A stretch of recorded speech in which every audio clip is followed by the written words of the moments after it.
yesterday. So I will take this opportunity, start with you, Premier Zigalala of KZN, and after that, then it will be much more simple for a mayor Nyaka to just add the missing information, because specifically with KwaDuguza, and the entire team will be together to KwaDuguza. Will only split when we get to eThekwini, because we want to cover much ground as we possibly can.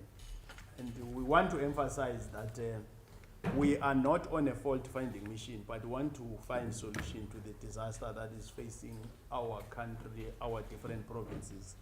And the expectations from Parliament is that once we come with recommendations, they are going to be able to address a number of issues that are serious bottlenecks that are facing our people. Over to you, Honorable Premier. No, thanks, Honorable Chair, Honorable Nyambi. Thank you.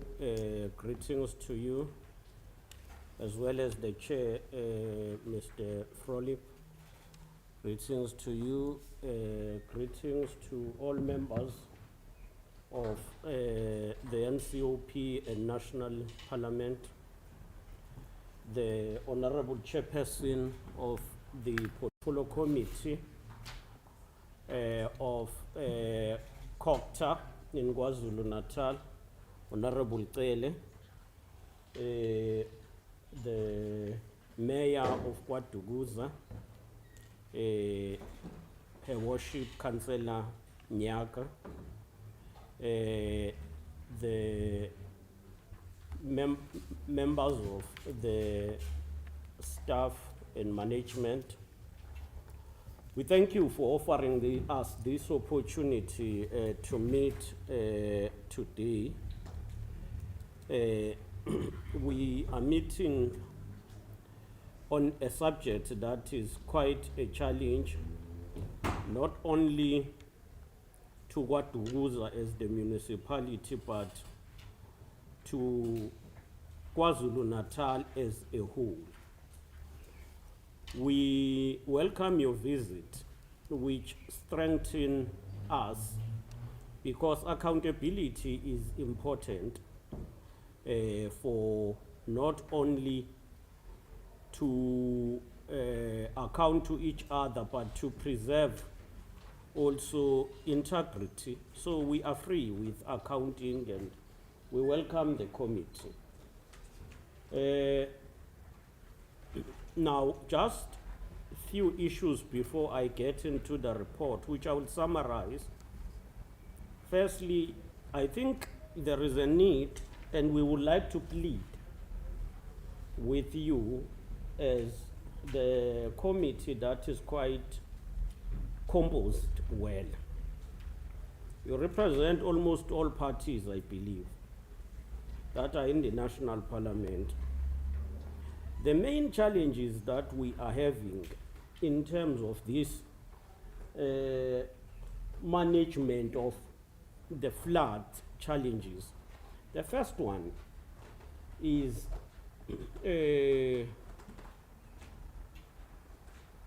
coordination between us as government and civil society. I want to start on that point because a lot have been said.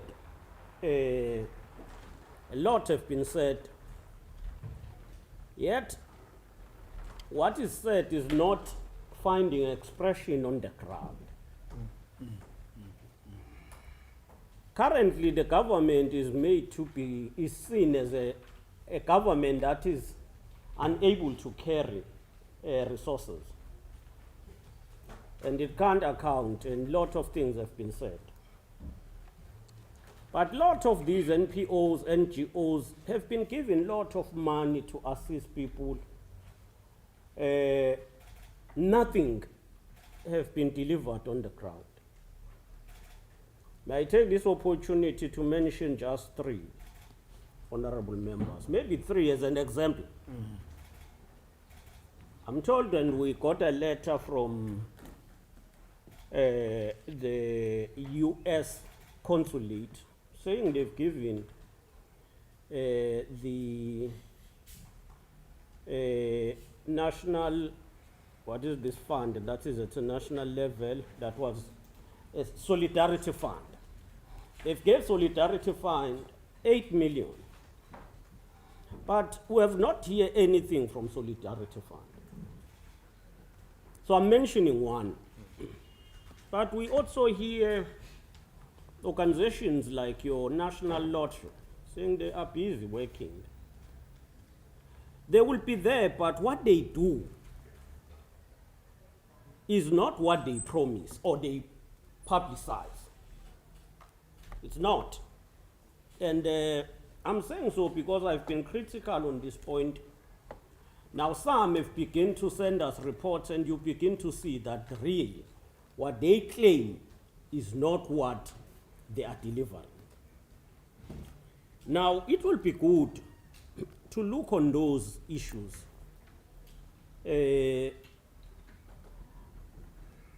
Gift of the givers maybe is the better coordinated and visible. But there are a lot of organizations that have been given money to assist, yet they've not been on the ground in a way they claim in public. I have requested the Human Rights Commission to undertake an assessment of what they've promised and what has been delivered. And I think we are doing so that all of us are transparent in what we do. Now, I will then summarize the report in few areas. The first area will be the damage started on the 11th till the 13th of April, where KwaZulu Natal experienced heavy rains. The rains, the flood affected in a main eThekwini. I will say with regard to eThekwini, almost all areas, north, south, and west. It then affected the Ilembe district, which include KwaDukuza, Indwedwe in particular. And I think we lost here a total of about 16 people. Indwedwe lost about 12, I believe, and some here, I think 18, if not 20. Mandeni and Mapumulo were affected, but not like these two. eThekwini, to complete the picture, it's where there was a severe impact. Then the next was Ugu, Reinkonyeni, Umzwabantu. Then the part of Pitama of Umgungundlovu and some part of King Cetshwayo.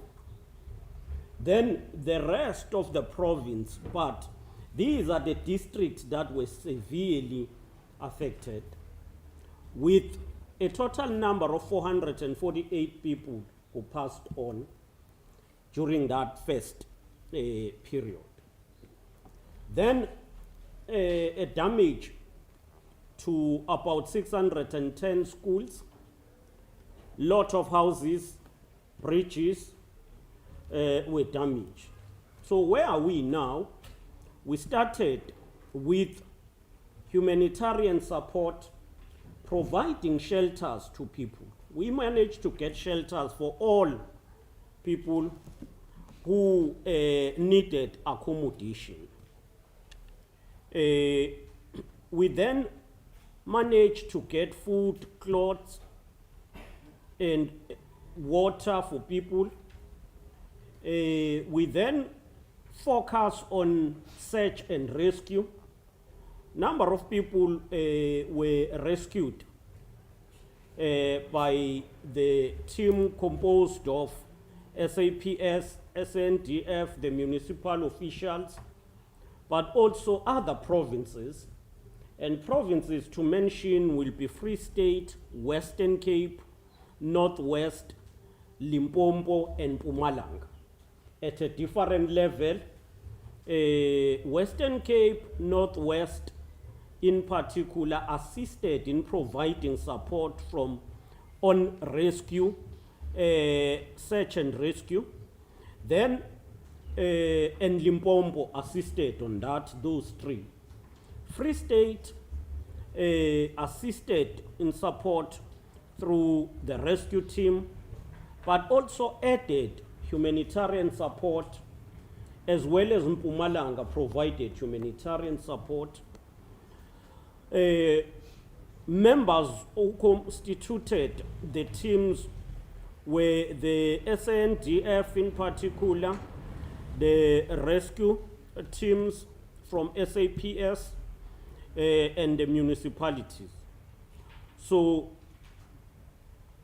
we are not going to bore you with stats of people who were deployed. Then the current situation is that we have 90 shelters. These shelters started at on the 4th of May. There were 102 shelters, but some were integrated because you will find that there were schools and we needed schools. So we integrated to 91, and now there are 90. They've got people who are occupying these shelters or who are staying in the shelters are 7,293.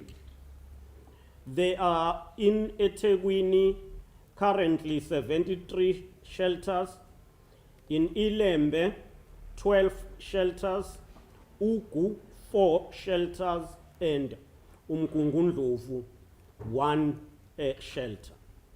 Now we have a breakdown of how many people we can provide you those as and when it's necessary. Now we are in a process of decommissioning shelters, which means we have to ensure that we build temporary residential units. Temporary residential units are not permanent houses, but they are decent houses than transit camps. If you know transit camps, there is no proper confidentiality and privacy, because it's a shelter that is a block. Right now, the temporary residential unit becomes a temporal house where people will stay privately as a family on their own. Some are built in nearby homes of the victims. So by last week, we had delivered 71 shelters. Now I'm using the report of last week. We had delivered 71 temporal houses, and we will provide the update on how many houses have been built so far. We are following every week we get the update. So in that, we now move people, we build and move people as we continue.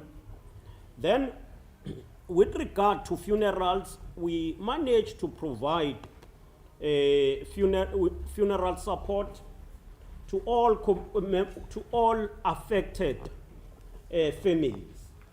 Those who were not assisted, we managed to also arrange that they be reimbursed. What is reimbursement means? They are going to be paid 20,000 for funeral cost for each family member. There was once a problem, maybe two problems that one may need to clarify. A problem of people who, because we were assisted by Motsepe Foundation and the AFOP. The problem in burial was that At some stage, Mutsepe Foundation said if you have lost 3 members, they will pay one 20,000 and the rest 10,000.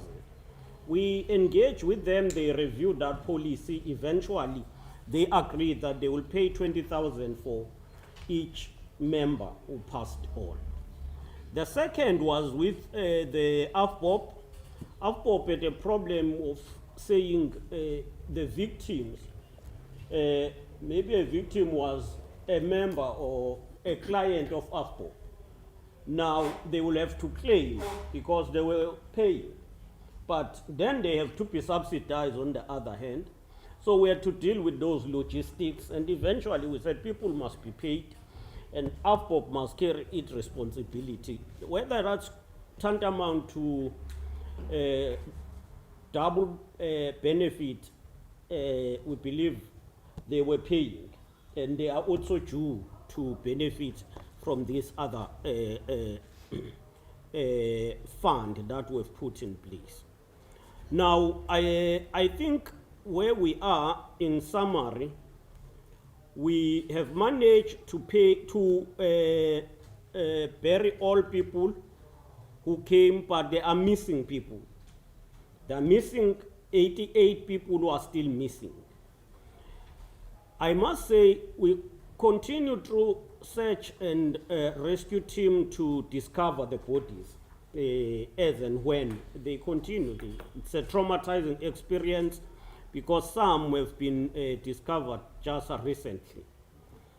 Families are waiting because once the families identify or a person has been discovered, they need to go through DNA and all of that. But the Department of Health is assisting in that regard. Now, going forward, we do have a plan to ensure that we prioritize areas that need houses, so that those people don't only end at the level of getting temporal houses. TRUs for a start, but in the next financial year, we will also prioritize those communities who were affected.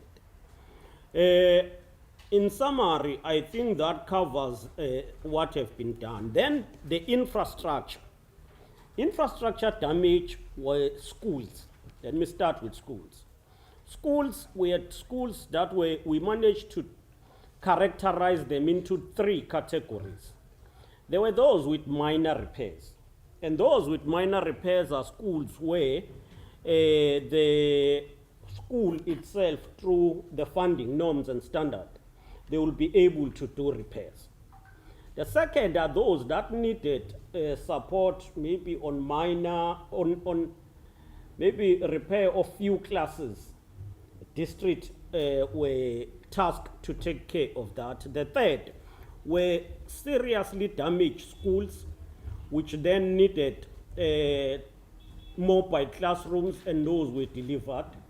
And then we are now ensuring that those schools are rebuilt. By the end of the year, we hope all schools would have been reconstructed.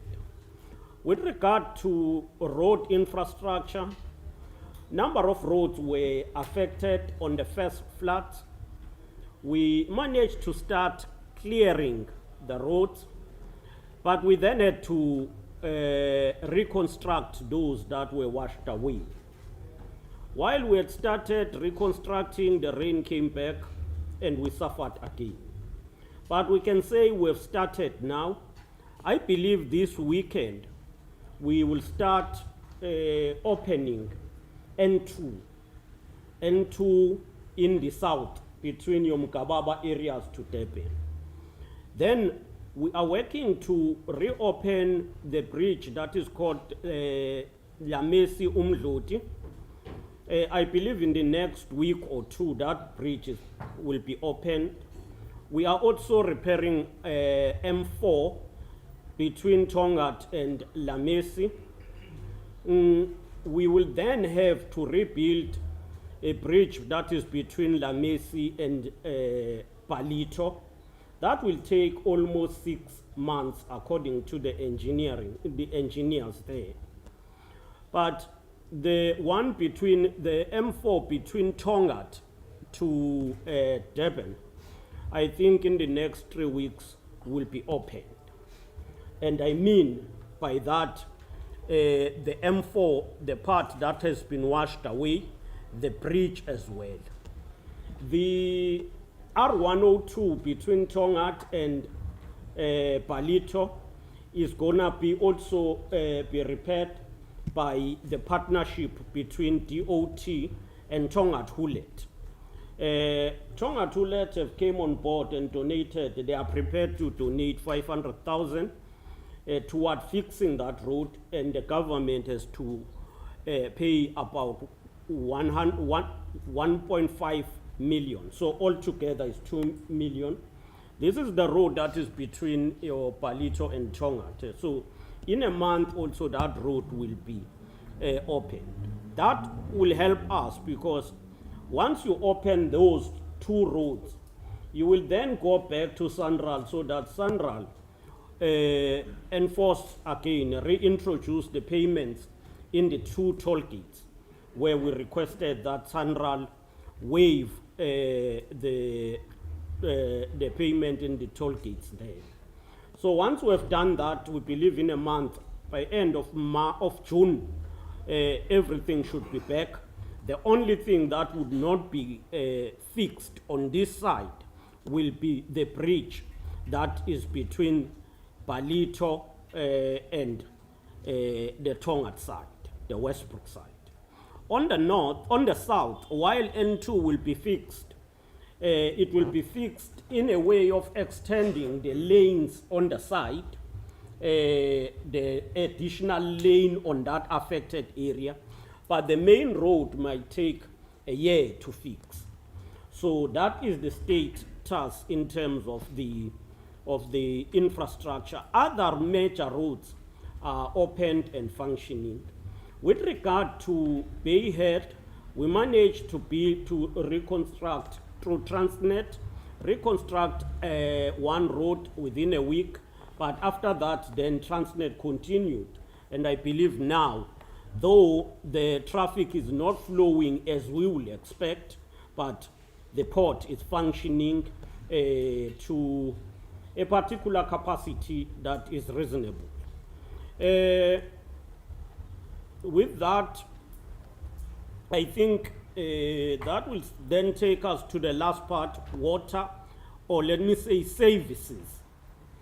The bulk of services, or before that, I must go back to infrastructure. Houses were damaged, and the unfortunate part are 2 areas, or the areas in informal and rural areas, your outer west. It will be good that you visit your I think it's Ward 5, Hammersdale, that part of the outer west. And then the Umzinyati side, the Nanda and Umzinyati. Those houses were washed away. The last storm which took place last week, the most affected area was Umdloti. And the people there, they suffered a lot. Cars and property was washed away. It would be good that you visit that area. And Umdloti, the other part is the road in Umdloti that comes in. The municipality is working on that. That is the municipal road. Also the infrastructure, that municipal infrastructure was damaged, and I believe they are now attending to it. Now, with regard to water, water was reconnected, but the last week storm came, floods washed away major infrastructure. When I was saying was restored, it was at about 75%. The area that was not connected, that was still behind, was the area of the northern Durban, which is Tongat in particular, and it remains a problem even now. Most of the areas are serviced through water tankers. Your Tongat areas, and some part of the Outer West and Inanda. Now, the focus is on repairing the damage in those areas, especially water system, electricity, and sewerage.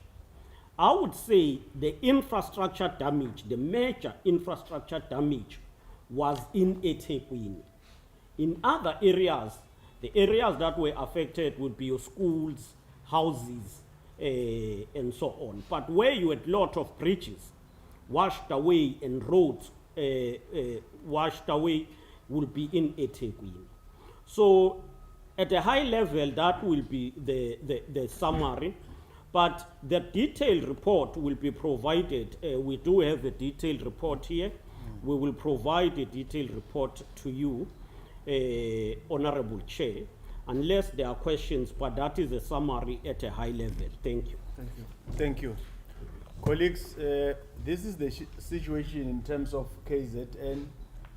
Of course, the Premier indicated that a detailed report will be provided to us to assist so that when we're doing our deliberations, we can have clear recommendations. I will now allow the opportunity for the clarity seeking.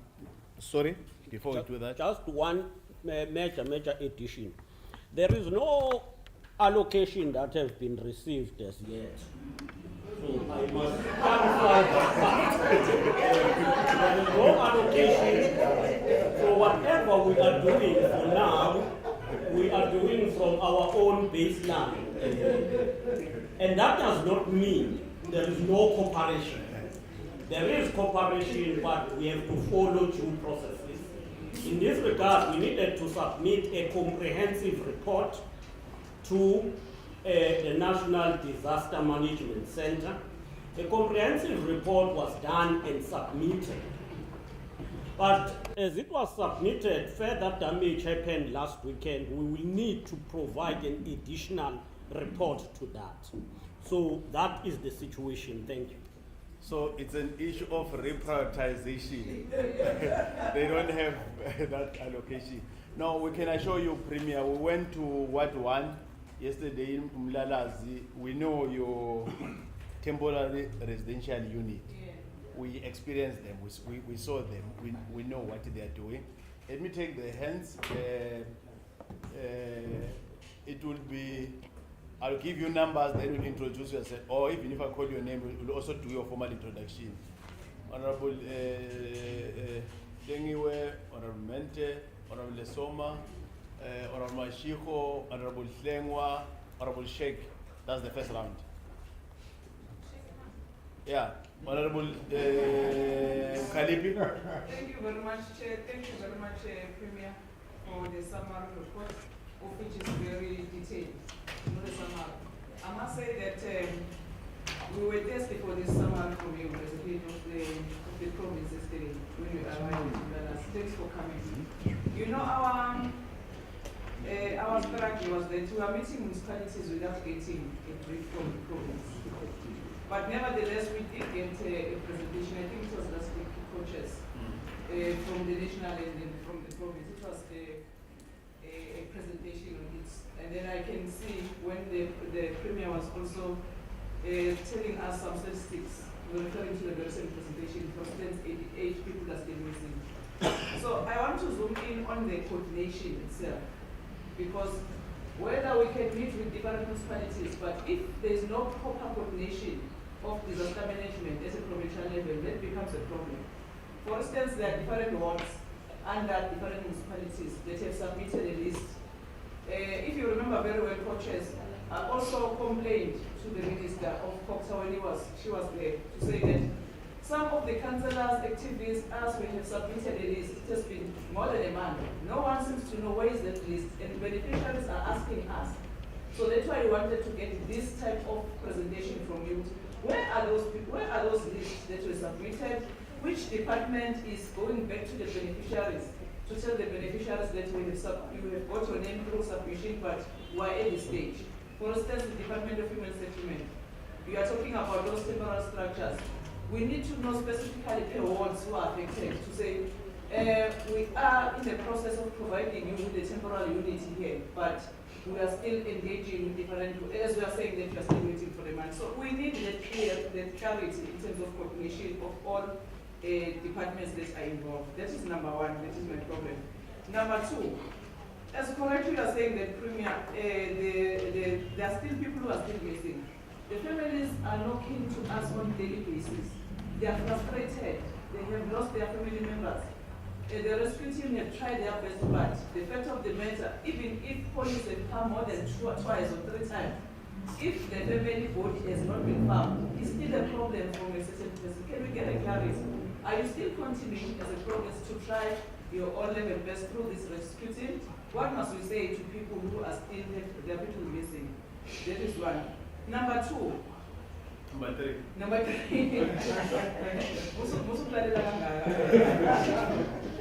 Number three. I want to ask, because even in this presentation, which is still going to engage, in social relief, even the employers, there's a gap between those beneficiaries who have received social relief, which is an immediate intervention that is provided by SASSA. So when you check the numbers provided, even there at we asked, we are saying we have this number of people affected, but when it comes to SASSA, only few people are assisted. So I want to get a clear report from you. Is SASSA active by providing all people who are affected? Because that is my understanding. Family member yabo, akukho ukutholayo manje thola abantu abafiwe. Mhlambe eThekwini 7,000 people affected, but SASSA only assisted only 400 people. So can we get a clear program for SASSA? What is it that SASSA? Because normal injury is partially damaged, normal is totally damaged, displacement. SASSA must be there to provide the things. The only thing that I need to get clarity as well, because when our department, the issue of social worker to provide a counseling now.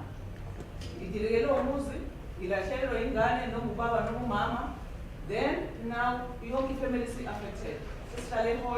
We need counseling.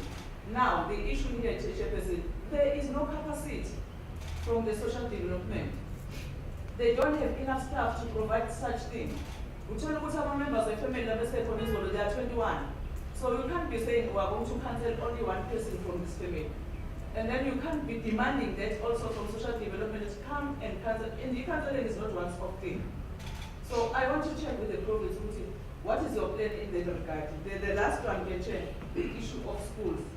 Chairperson, Premier is talking about schools that are affected, but I'm bridge, so when you are going to do the oversight, you're going to see what I'm talking about, especially there in 153 Premier. Abantu abakwazi ukuthi bayisole kule picture le engane velezime zisaplan ukuthi how are we going to arrive at school emount number 3 lapha ezantsi. So we don't have that clear terms. How are we going to assist these people to arrive at school? Thank you very much. Thank you. Honorable Madam. Chairperson from the committee. Chair, I'm also going to go back to the issue of coordination because I'm sure even members as a legislature are facing the issue of when you go to a constituency and find abantu that are affected. The first challenge you have as a public representative, who do I talk to? The issue of communication and transparency is very important in the matter. That who is doing what within the province in order to deliver a message in one and to synchronize the messages. Parliament today, when they come and see Parliament, they have hope we are going to get answers. And as parliamentarians, we don't know who from the province we can refer the people to. That communication program or plan should be outlined, it should be clear, and it should be communicated everywhere. If there's a family that needs counseling, this is the person we're talking to. If ever you're still missing the person, this is the person we're talking to.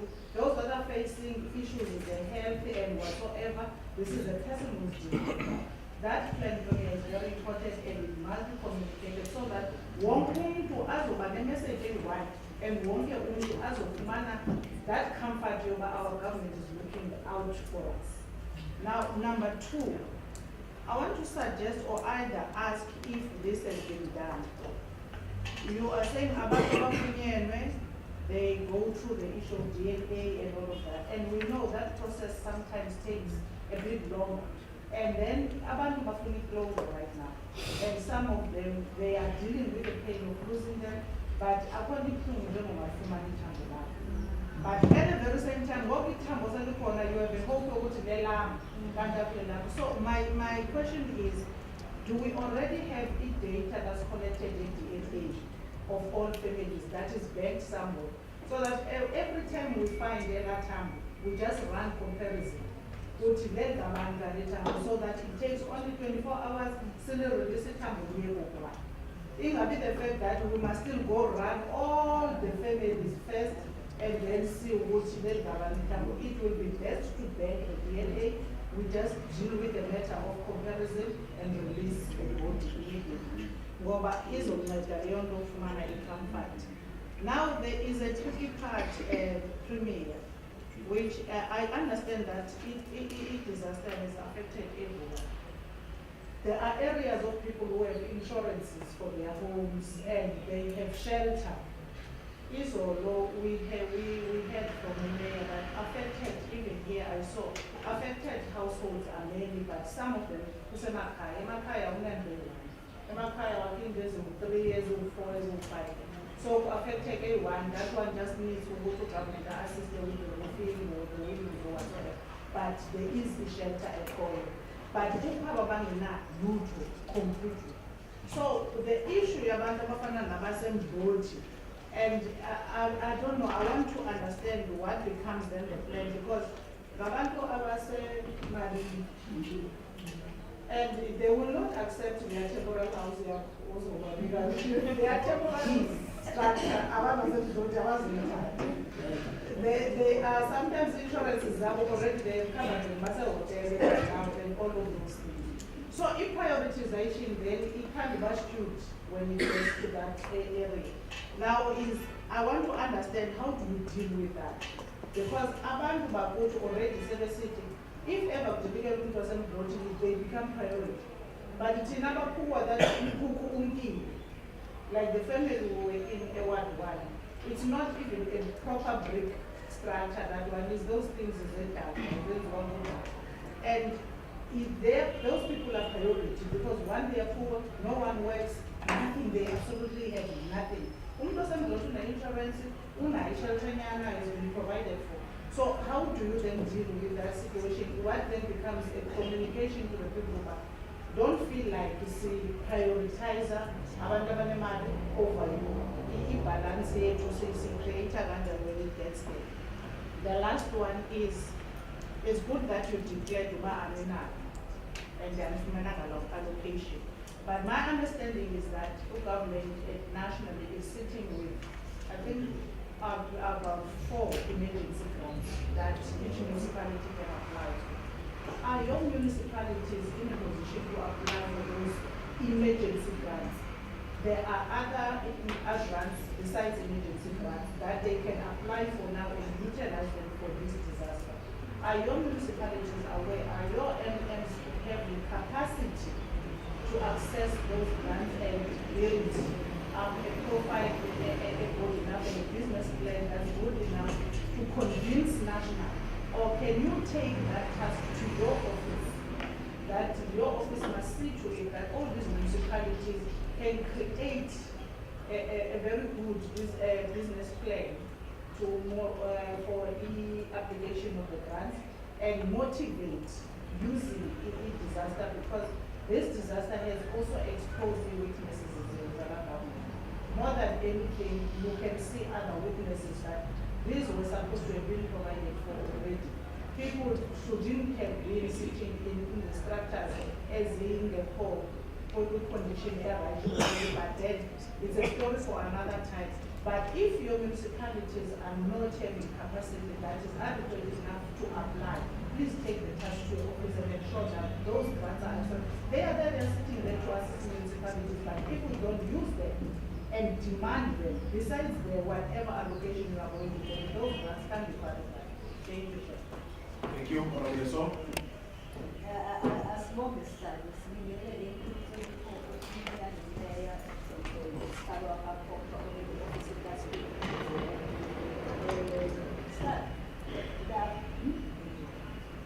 Maybe if you can stand your voice.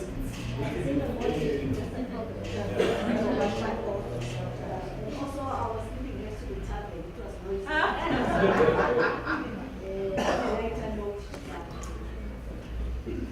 On a lighter note, but I've done that. Woman normally saw member of parliament and member of this ad hoc committee. In good standing.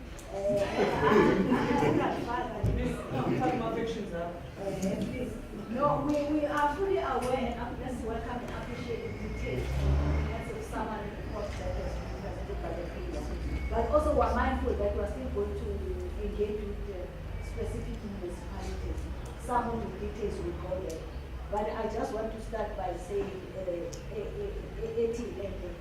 in terms of, I'm not responding to you honorably, but personal experience from the area that I'm deployed at, PCO, Western areas in general. It takes less than 20, within 24 hours, DNA of the body or the remains that we have recovered, we are able to do that, and it has been very successful. Let me deal with the issue of communication. That the communication that we do as a government, we're talking to ourselves and the elite and affected communities.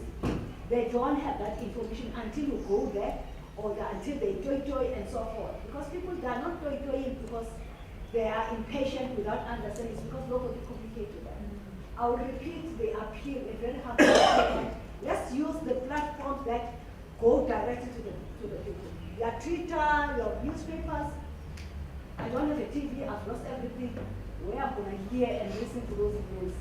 So we appreciate that communication, but I'm saying it needs to be augmented so that it reaches out to the really affected communities. Chair, the other one, I'm happy that you have responded to the issue of the funeral human assistance. I want to call it that way, humanitarian assistance. And also that it has been addressed, we will be able to communicate with our communities. The other one, Chair, in terms of your TRUs, the suitability of the topography of those TRUs where they are, so that we don't go back to the same situation as we have observed. That we had the floods, now we have the rains again, and we go back to square one. I'm happy that the Honorable Premier has spoken to issues of schools, but also the government facilities like your hospitals or your clinics, which have been affected, I don't know. That's why I'm using that word might be careful. If it can be talked to, we can highly appreciate that. Like also your police stations, like the one in Marine Hill, it was affected because it was separated from the road and itself because it's on the stream like that. There's an interim bridge, but I'm saying if we can get that feature, a feel of KZN as a whole. I'm happy the issue of counseling. But also even our personnel as government, by the way, they need counseling. Like the Marine Hill SAPS, they did cry for that. I'm happy that the Department of SAPS is addressing that. But generally, we must also make sure that while we put them under pressure because they work, they need to implement, we also care about them as well in terms of counseling. The other one, Honorable Speaker, general in case, and I thought we were going to get in on that one. The profiling of the communities, has it been concluded or it's work under progress? Because then we are detailed in terms of the needs. You will be informed about that, which will also tell you because we haven't been paying attention. Probably we may respond or in the near future when we engage afterwards. The issue of the people in the halls. There are those ones who've got comorbidities and we're not paying attention to them. We dealt with that, hence I'm raising the issue of the comorbidities.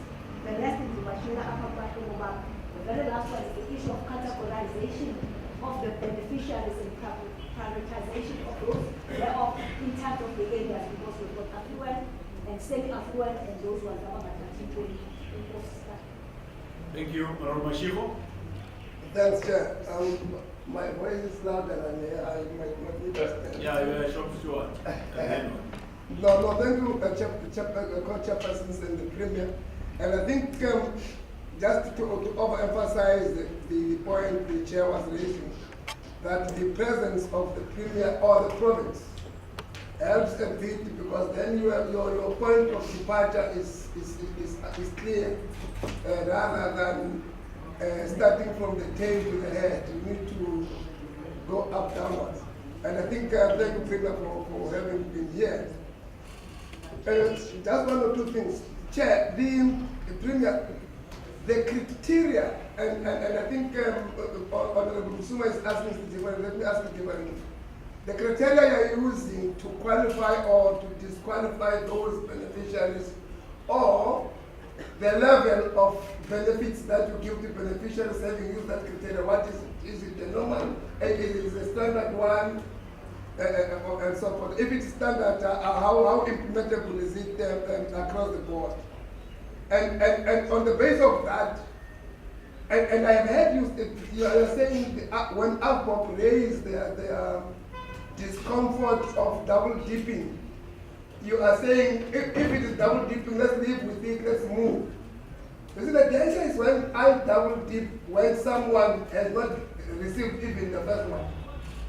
You help twice a person, and there is the one who is not a member of AVBOP, whose body cannot be buried, but the one whose AVBOP one is already receiving twice. And you are being served by the very same government. You might create an animal farm of some sort, unwittingly. But in the general phenomenon of our work, how possible is it that we are avoiding a possibility of double, if not triple dipping? Because the municipality might come, the gift of the givers might come, the SASA might come, and you might find that they only come to one and the same family. When there are those nearby who have not received, they might feel that they are not important to the society. Premier, you being the head of the province, yesterday the mayor, and I think she was honest, though we did not agree with the as a committee, that the implementation of SPLUMA in KZN in the rural areas is a difficult one. And she did give the reasons. The reasons sound good to me. I heard it very soundful. That whilst the municipality might want to use the SPLUMA to allocate people, the traditional leaders, like where we were yesterday in Wadiwai, the house is built on top of a hill, of a hillock. It's a hillock or a moor. Under normal circumstances, using the SPLUMA, you can't allow a person to build there. The municipality might have refused, but the central healer has given the go ahead. I'm sure it was it's okay. Now, the drought comes, it deals with the issue. He's not there as a traditional leader. You as a premier, you have a responsibility because, but the end of the matter is that the allocation of some of the houses are even built by yourself, but they are built in an area where you can see it is not conducive for human rehabilitation. Now, how do you deal with that? Yes, we are going to use the floods as a problem. But even if it is not floods, the areas where people are residing are a trouble in themselves. In the last chair, and I will use the presentation of what municipality because, but it is a phenomenal thing. I don't understand. For instance, I will give you a typical example, and I've seen it even in the radio game and so forth, the reports. One in the Ward 12 in of the what was you give 20 blankets, but you then give 15 scholarships. We'll deal with the item of the... No, okay, let me leave the item and just talk to it. Allow the mayor to deal with the KwaZulu. Now we're just focusing on the... No, okay. I did say that I'm just using it just for me to talk to it, but the point I'm raising is that the allocation of help is not conducive, is not consistent. If it is at provincial level, for instance, if you go to a house, to an award, there are 10 people, there are 10 houses that are affected. In these 10 houses, you are giving 10 blankets, but then you give 3 sponges. What is the difference? Why are you not giving 10 blankets and 10 sponges? What is the difference? Is there anything that makes you to differentiate that number? Thank you. Honorable Chairman. Thank you very much, Chair. I think I'm very valuable voice, so I'm quite confident. Yeah. I'm sure that talks to you. Oh, my name is Robert Mashiko, by the way. I'm Robert Mashiko, a member of the NL. Thank you, Chair. Good morning, Mr. Premier, and colleagues. I think it's just 4 things on this. I think let's start with the Premier started. I think this is a consideration we need to make as a committee. Engagements with the civil society NGO sector. I think we have spoken to part of the committee. Primarily for the reason of to avoid duplication of assistance, overlapping assistance, and to ensure coordination. Because there is, of course, a need for the sharing and pooling of resources. And I think that it's a very important that we need to actually look at check this. Because if we go to the issue that Honorable Masheko is raising, double dipping and finding that people who need assistance do not receive assistance. I think as part of the engagements that we do, let us have a look at that and maybe invite them to sort of have an engagement around the issues of what they may be seeing as challenges as well, so that we are on the same page. So I think let's take that. Premier says the funds have not been received. I think we may also then want to know how much has been spent on the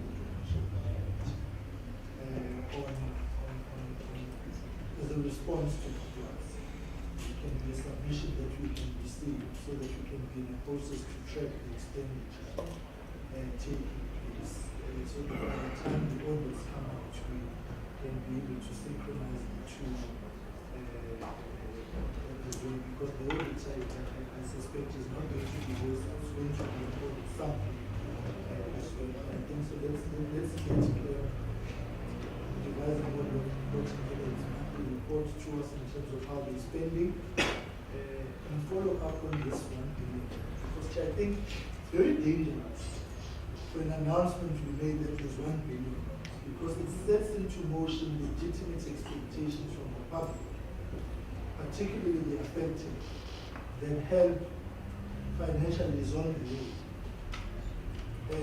And then you get a situation that those funds, on the other, have not reached the operating spaces, and it creates a friction, but money is there, but it's not reaching. So I think the National Treasury has to move with a level of urgency in developing an operational framework for the implementation and the usage of the 1 billion. Then to my question. Premier, we spoke about the schools that are affected and the commitment that we built by the end of the year. But I think hindsight is the best side, in that we have had disasters affecting schools in the province before. Some years ago, and some of them are still waiting to be refurbished in the system. So can we then get an operational process or plan in terms of how that is going to happen, so that we don't find ourselves repeating the same kind of reality of things not getting. Because the issue of schools is very, very urgent. Because it's a very bold commitment of the schools and the leaders at the end of the year. But the commitment is only as good as the funding and all these things. Then the issue of the transit camps and the 7,000 odd people really comes into some sort of from here.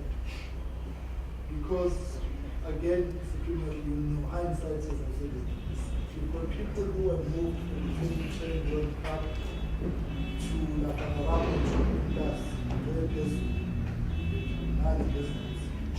Those people have been there for a good 10 years, if not more. And they have not been resettled as the commitment was. So I worry about the 7,000 in the shelters. And I think let's get to a detailed plan of resettling those people and how and the costing. Because I think we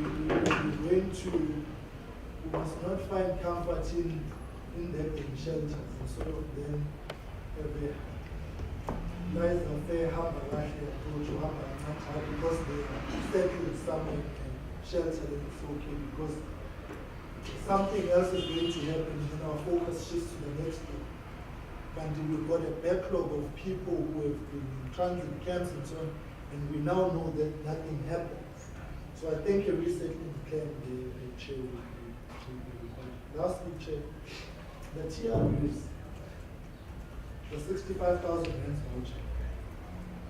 I think we still need to interrogate and really like the Premier's insights on this, on its implementation.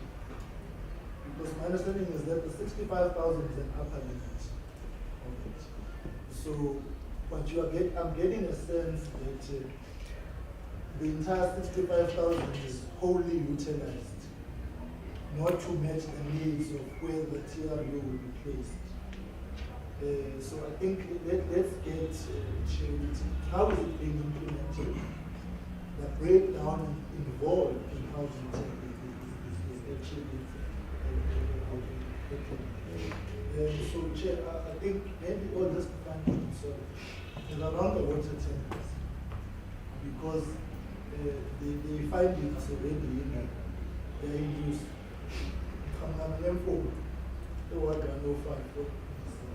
We were using water tankers prior to the disaster. We will go on about 10, 20 days without water. And the water tankers generally require people to walk to the main road. And some people, and because there's damages to access roads and all sorts of things, the water tankers are not going to the people with an expectation that the people must go there. And some people are not actually getting water. Those who are advantageous is to get very minimal water, or if you've got a wheelbarrow but some don't, or if you've got a vehicle to them touching point and go there. The service providers of these water tankers do not seem to have a humanitarian mind. It's a business transaction.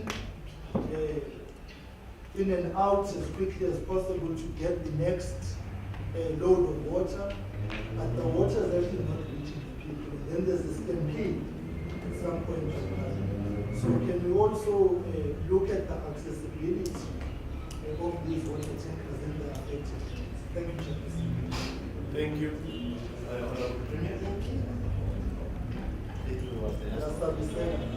Oh, Honorable Sheikh. We are part of the second round. The last one is Honorable Sheikh. Thank you very much, Jefferson, and thanks to the Premier for the presentation. My name is Sheila Sheikh. I'm a member of the National Council of Provinces representing the people, but also a member of the ad hoc committee. Chair, I think my questions have been covered to some extent, but I'll try not to repeat. Please. But just I think I might just emphasize. Emphasize just Chair, I think with regard to the issue that has been raised by almost everybody around the coordination of relief efforts, I think it's a very important aspect just to ensure that relief goes to the required. But I also want to agree with the sentiment that perhaps we need to also look into the non-governmental sector or business sector that has made certain promises around certain issues and have not delivered. But especially with regard to the lottery and the solidarity fund, these could be two areas that we focus on. Chair, my other issues around the 88 people that are still missing. I'm sure they are intended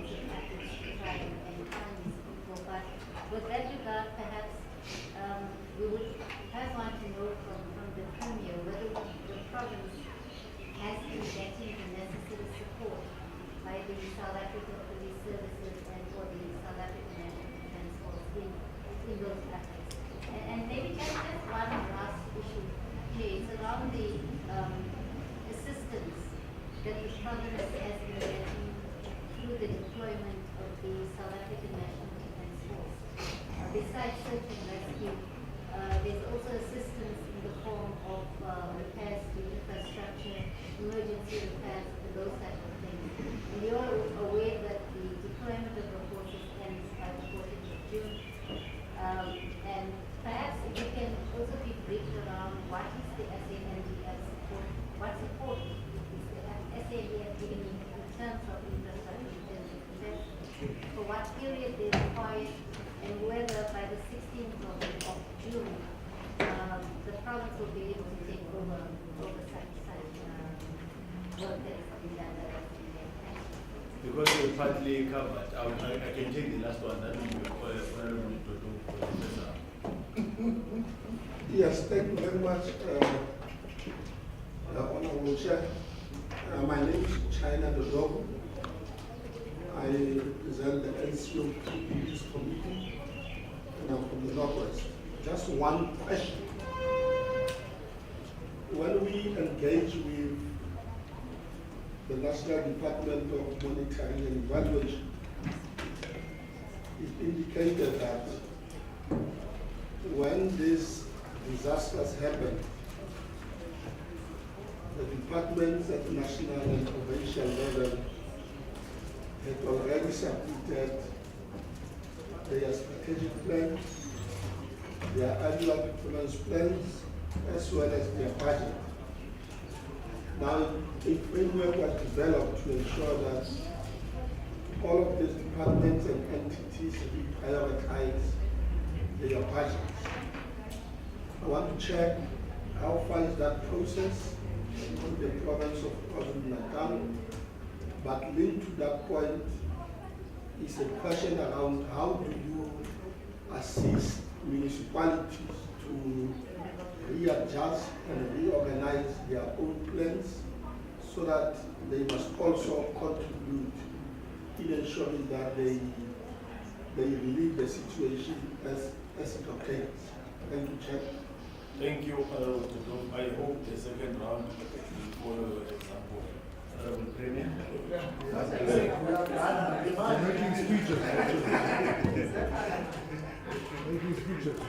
Thanks, Honorable Chair. Honorable Mukhaliki and all those who spoke about coordination. Honorable members, in terms of coordination, I can assure you that we have tried our best.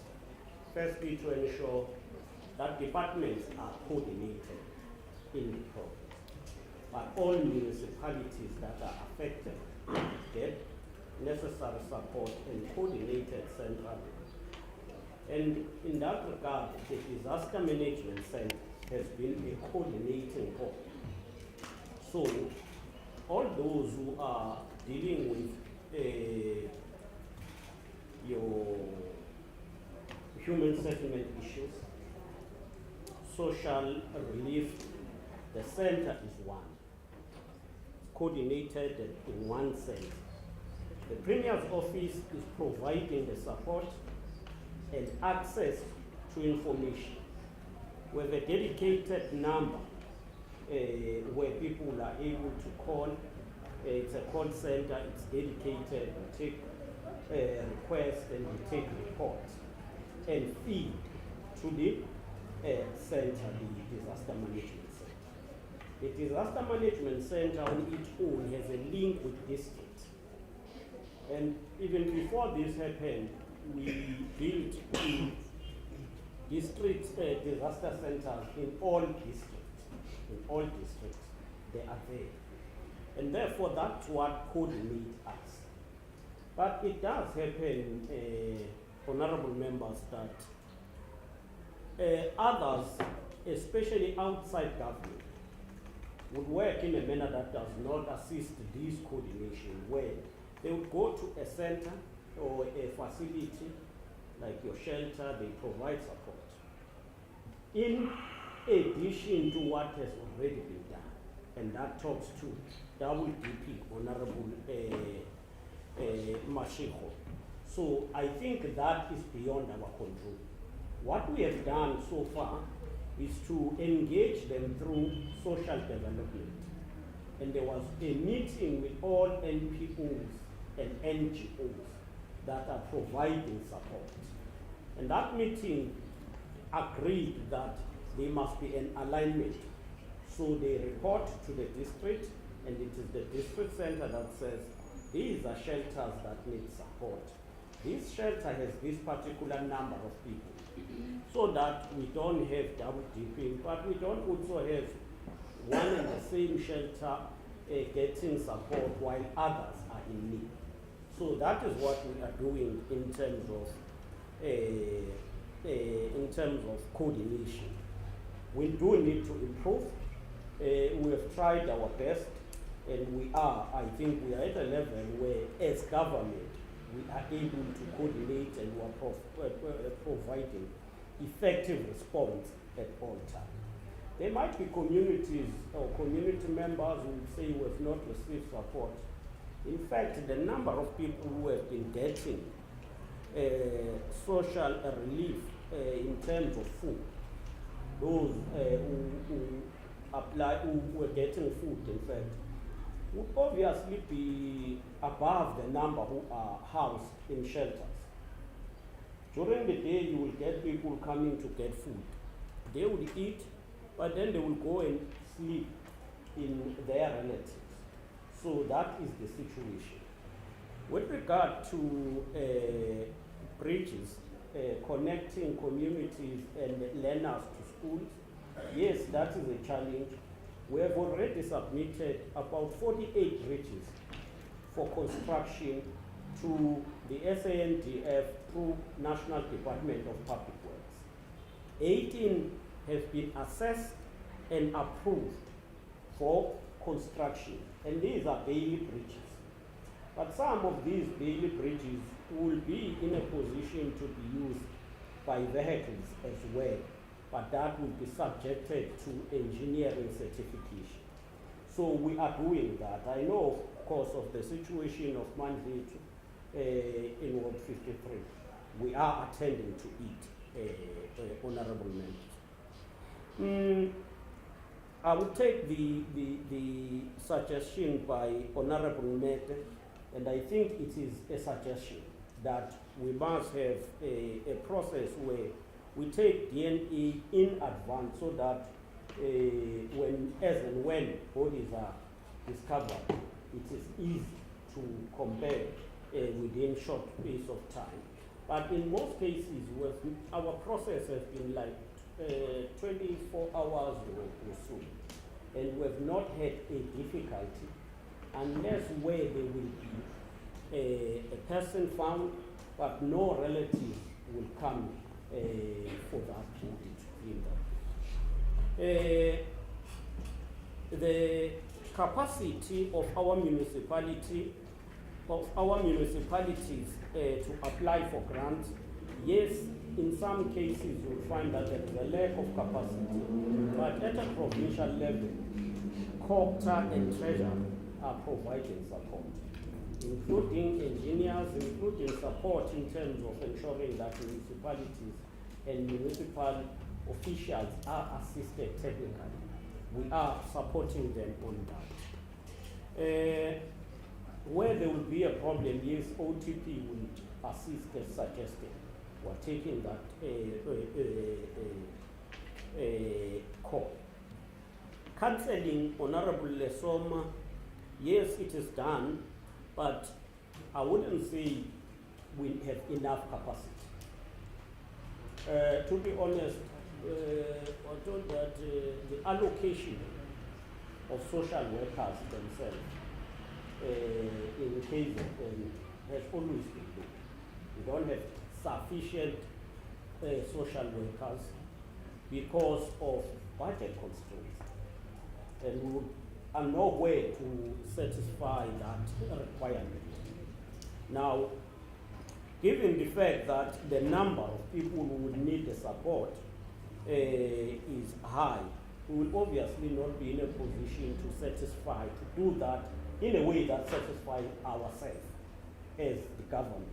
But we're doing our best. In each shelter, there are attached social workers who are supporting people. in each case of family that lost members, we attach social workers to support them. So we've been doing our best. What is the criteria that we use to allocate support? Firstly, we must have a satisfaction that these are people who have been affected by floods. Then they will be profiled. There is a process of social development of profiling people, the needy communities. That then takes me to the issue of those who afford and those who don't afford. Yes, those who afford will find that their houses are insured. As a result, they will not need a temporal shelter. They will not want to go to the hall or so. They will be able to provide themselves with alternative support. What we have found in that case is that they will be in need of services. So the government must urgently provide and restore services.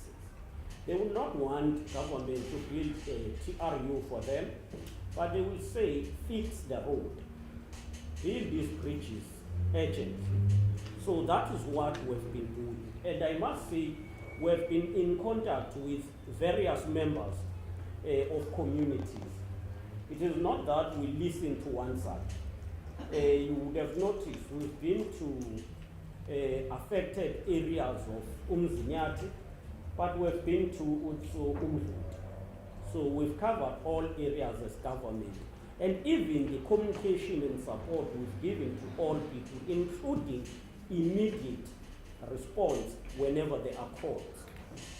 The Spluma issue, Honorable Mashego, you are quite correct, but I must say, around 2 months ago, the provincial government of KwaZulu Natal had a land use management summit where we were discussing with stakeholders how we ensure that we move toward embracing the full implementation of Spluma. And traditional leaders were there. We engaged. There are reservations in some aspects, not the totality.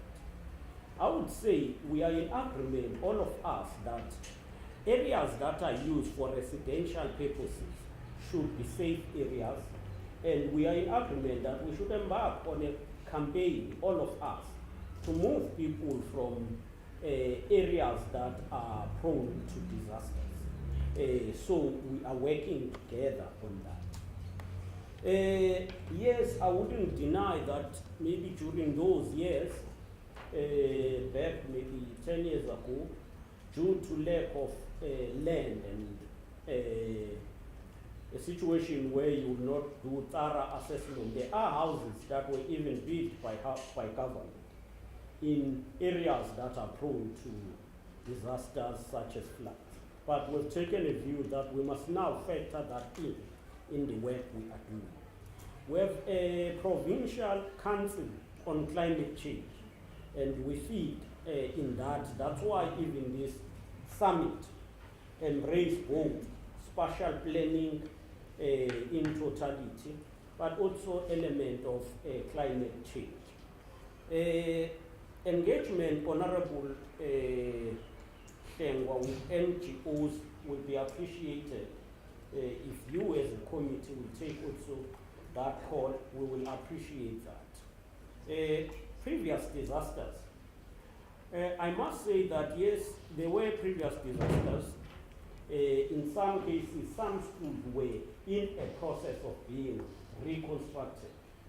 That will be continued. It's not going to stop. For instance, you talk of, and correctly so, you've differentiated the TRUs from transit camps. We have a 4-year plan of eradicating transit camps.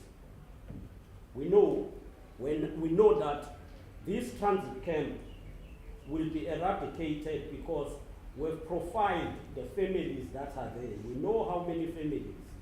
We know which land will be allocated to them, and we know when the housing project will take place in each of the transit camps.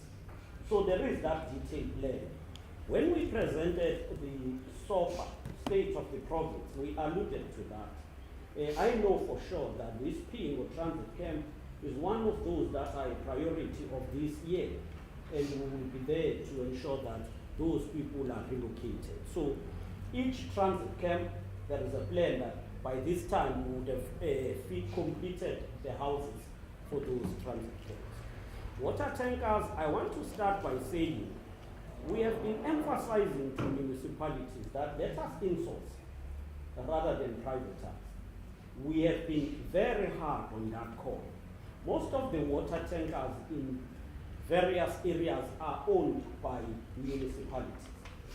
That makes it easy because of the cost. But of course, the call you are making, we will take it up that the manner in which they provide services must be kind enough to know that some people will not be closer to roads that are well managed, and they will need to get closer and ensure that they provide support. And that's why in some areas we are looking in terms of alternatives. In some areas we have installed boreholes, and we are continuing with that process. SMDF, Honorable Sheikh, yes, they are here.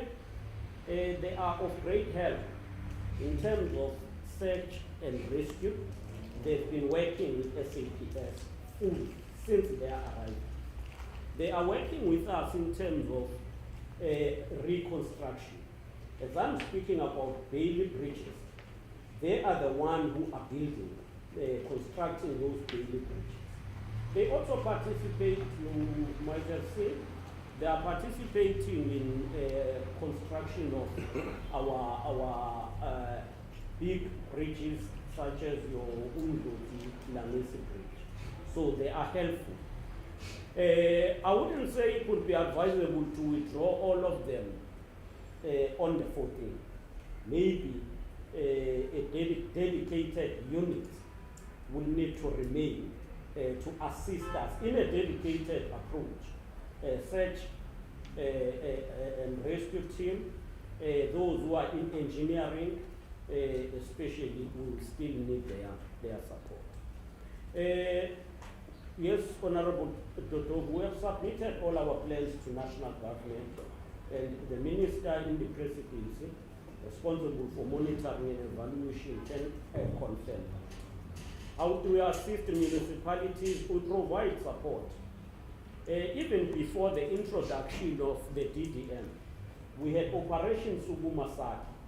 And through Operation Sugumasaki, each member of the Executive Council is assigned to each district.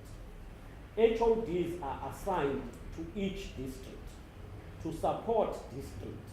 And we are trying to even build what we call shared services model, where they would be able to share services. If you've got the engineering support in the district must be coordinated together, whether it's under municipality, public works, road, in that district, they must work together and be able to attend to all issues and tasks of that province. With regard to support, we are providing even assistance. When they need to apply, we support them. When they need support in terms of engineering, COPTA is there to support them. Thanks, Honorable Chair. I believe I've covered all questions asked. Thank you. No, through Honorable Minister, and of course we'll get the detailed presentation. Let me take the last round so that we can deal with the next item. Honorable Mango will be followed by Honorable Dutoy, Honorable Fisen, Honorable Brian Seth, Honorable Hussein, and Honorable Khai will be the last one. Honorable Mango. Thanks, Chair. My name is Lisa Mangu, member of the National Assembly and member of this committee. Thank you, Premier. Thank you, Your Worship Mayor, for welcoming us. Mine is an input. One,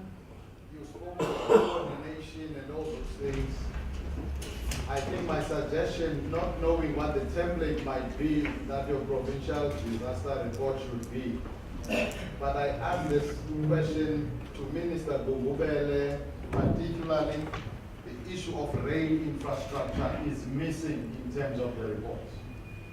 So it would be nice that, and there's a suggestion going forward that that could be lifted a bit. You touched on the access to the port, which would deal with freight rail, but there's also passenger rail that has been badly affected. That is a suggestion going forward. Second suggestion, you talked about a provincial council dealing with climate change.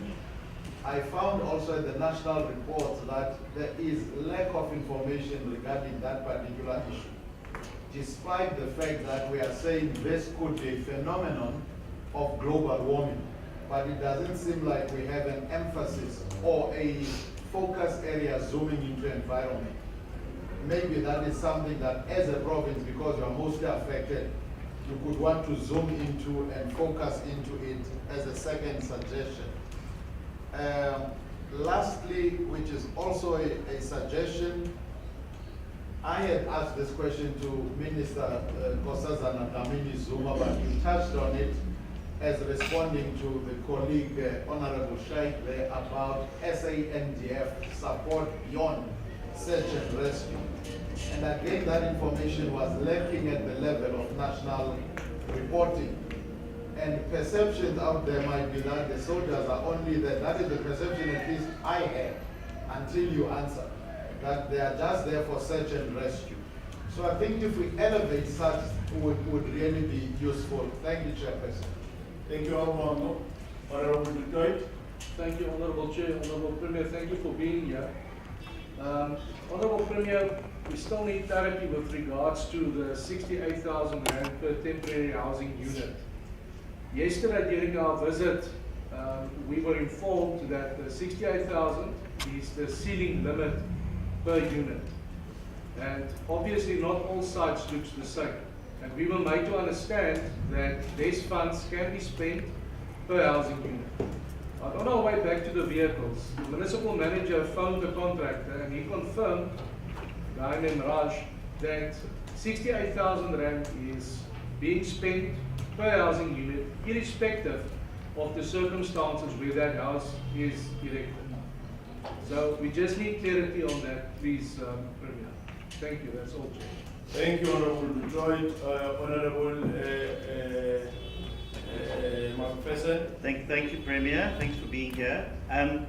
So you said something which I'm agreeing with, and that you said what is said sort of in public is not finding expression on the ground, and that worries me that we are here, sort of heading into 2 months since this disaster, and what should be happening is not happening from a national perspective. But I also understand that there's a 300 million rand contingency budget that exists within the provincial government. Can you enlighten us whether that funding is being accessed in the meantime? With respect to funding or projects undertaken by the National Lotteries Commission, I've submitted questions to the Department of Trade and Industry on that particular point, because we see them out and about doing all sorts of things, and we've never heard about it, we've never seen it before, and we sort of see it in the media without any sort of government officials knowing about it. So we are going to take that up, or at least I have. When you said that the plans by the provincial government have been fully submitted, in a presentation by Cocter on Monday, there was a slide that had indicated that the Department of Transport, the Provincial Department of Transport, had yet not finalized its submissions to the Disaster Management Centre via Cocter, which is concerning, that they are saying one thing and your government is saying something else. And in fact, our member of the legislature, Honourable Hussein, had actually sent the slide to the NEC saying, what is taking so long? I think it's NEC in Kunyeni. And there's still been no response to that. So that's concerning, that if the Department of Transport has not submitted that, that's an issue, and I'd really like you to follow that up, please, Premier, if you could. Premier, there's been a lot of discussion about whether you have an NEC for Copter that's coming or going, where he is in the picture of things. And the problem is it's more going than coming, because that seems to be a very public face of this disaster that's been missing for a long time. And yesterday we were led to believe that he was going to join us and then didn't. And you know, if we're talking about a disaster, I'd expect the NEC to really be even at a meeting like this. And if you could clarify what is the status of the NEC in government at the moment, because it's my considered opinion that the NEC is really not at the forefront of dealing with many of these issues. Premier, with regards to funding, and I think that funding is the big question mark that remains over this whole tragedy, is that if, as you said, that money is having to be reprioritized by yourselves, essentially at the end of the day there's two departments that are really going to suffer the consequences of that, and that's going to be healthcare and education. Because those are the two front line core competencies of any provincial government. Can you just maybe enlighten us or take us through what are some of the cuts that you envisage the province is going to have to take under the medium term if only R1 billion is going to be forthcoming, when in fact the budget is probably, as you said, I think 25 billion rand is the total costs to us. And the last point I'd like to touch on is around people living in shelters and TOUs, which has been discussed to some length. I think, as we can all agree, that that is a temporary form of housing. But the problem with the temporary is it often becomes the permanent. And transit camps, as you will know, have become, I think, the face of what temporary and permanence becomes. And the inability to get people out of those transit camps that have lived there for 10 years or more. And I know that you've made a public commitment to deal with that. But what is the timeline to deal with people living in TOUs to actually find permanent accommodation? Because there's, I think the slide was, Chair, 7,000 homes that have been permanently destroyed in eThekwini, that's permanently destroyed and then damaged. I mean, the number of TOUs that you've spoken about are not going to be able to deal with the number of houses that have been permanently damaged. So if you can just take us through that aspect as to how long those people are expected to live in there before they find permanent accommodation, I'd be grateful. Thank you, Premier. Thank you, Honourable Officer. Honourable Brian says. Thank you, Chair, and Honourable Premier, good to see you again, and thank you for being with us. Honourable McPherson has covered me to a large extent, but I just want to say one thing, Honourable Premier, and I really hope you'll take this on board. Yesterday we visited Umlalazi municipality, today we're in KwaZulu. Later we're meeting eThekwini. And then on Sunday tomorrow we're going to Rankunyeni. And then on Monday we're going to Msunduzi. All five of those have one thing in common. They're all municipalities. And I just want to say, as a member of this committee, sorry, Tim Browder said, representing KZN and the NCRP. As a member of this committee, I find it extremely disrespectful that the NEC of Cocteau is not with us. We are visiting 5 municipalities in his ballpark. It's extremely disrespectful. So Premier, if you could just please carry that over, and perhaps if you can give him an instruction, that would be greatly useful. Honourable McPherson, I just want to drive home the point. Please don't call something a temporary housing unit that's going to become a permanent housing unit. We all know what that's like. So unless we can make, just like we had the contractor yesterday, not the contractor, but the person representing the municipality of housing, very nice chap, and he said we'll do another 10 by Tuesday. And I think we all agreed that that was just ridiculous. You can't throw 10 slabs. As you know, you've seen these units in that time. Please don't commit to this becoming a permanent housing unit if it's not. Let's just temper expectations. If that's going to be, there you go, boss, that's your house, that's it, done. Let people know that. But to have expectations that this thing's going to become permanent is going to be crazy. And then the question is, okay, about that 1 billion, can we just make it 100% clear here, Premier? You know as well as I do, 1 billion is not even going to cut it. If I look at this KwaZulu report, they're talking about 1.5 billion just on the roads here. Okay, so that would take it. So the question is the Minister of Finance has said 144 million has already gone into the provincial pot. 371's gone into the municipal pot. In the response, I believe it was to Mr. McPherson's question, he doesn't say which province and which municipality, so I'm hoping it's KZN and eThekwini. Do we know if any of that, and that apparently was already granted, and there's another 501 available. But that 501 available is only available for housing loans.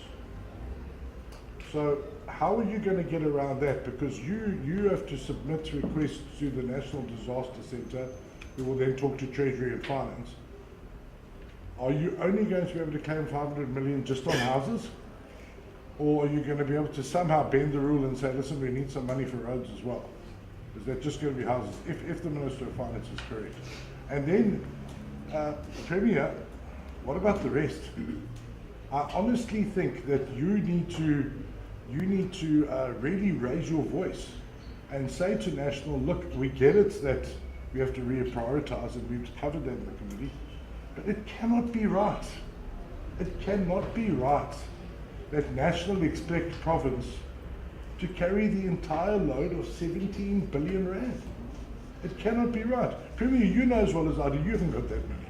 The eThekwini has not got that money. And I really would like to hear from you a strong word saying, yes, you're right, and we stand behind. This committee has got to tell National, it's impossible. This billion rand, thank you very much, but please, it's not even going to cover it. So, Premier, I'd really like to get your feeling on that. Thanks a lot. Our role as a committee to make clear recommendations. Yes, that's what I'm doing. It's not clear. The issue of Honorable Hussein. Chair, thank you very much.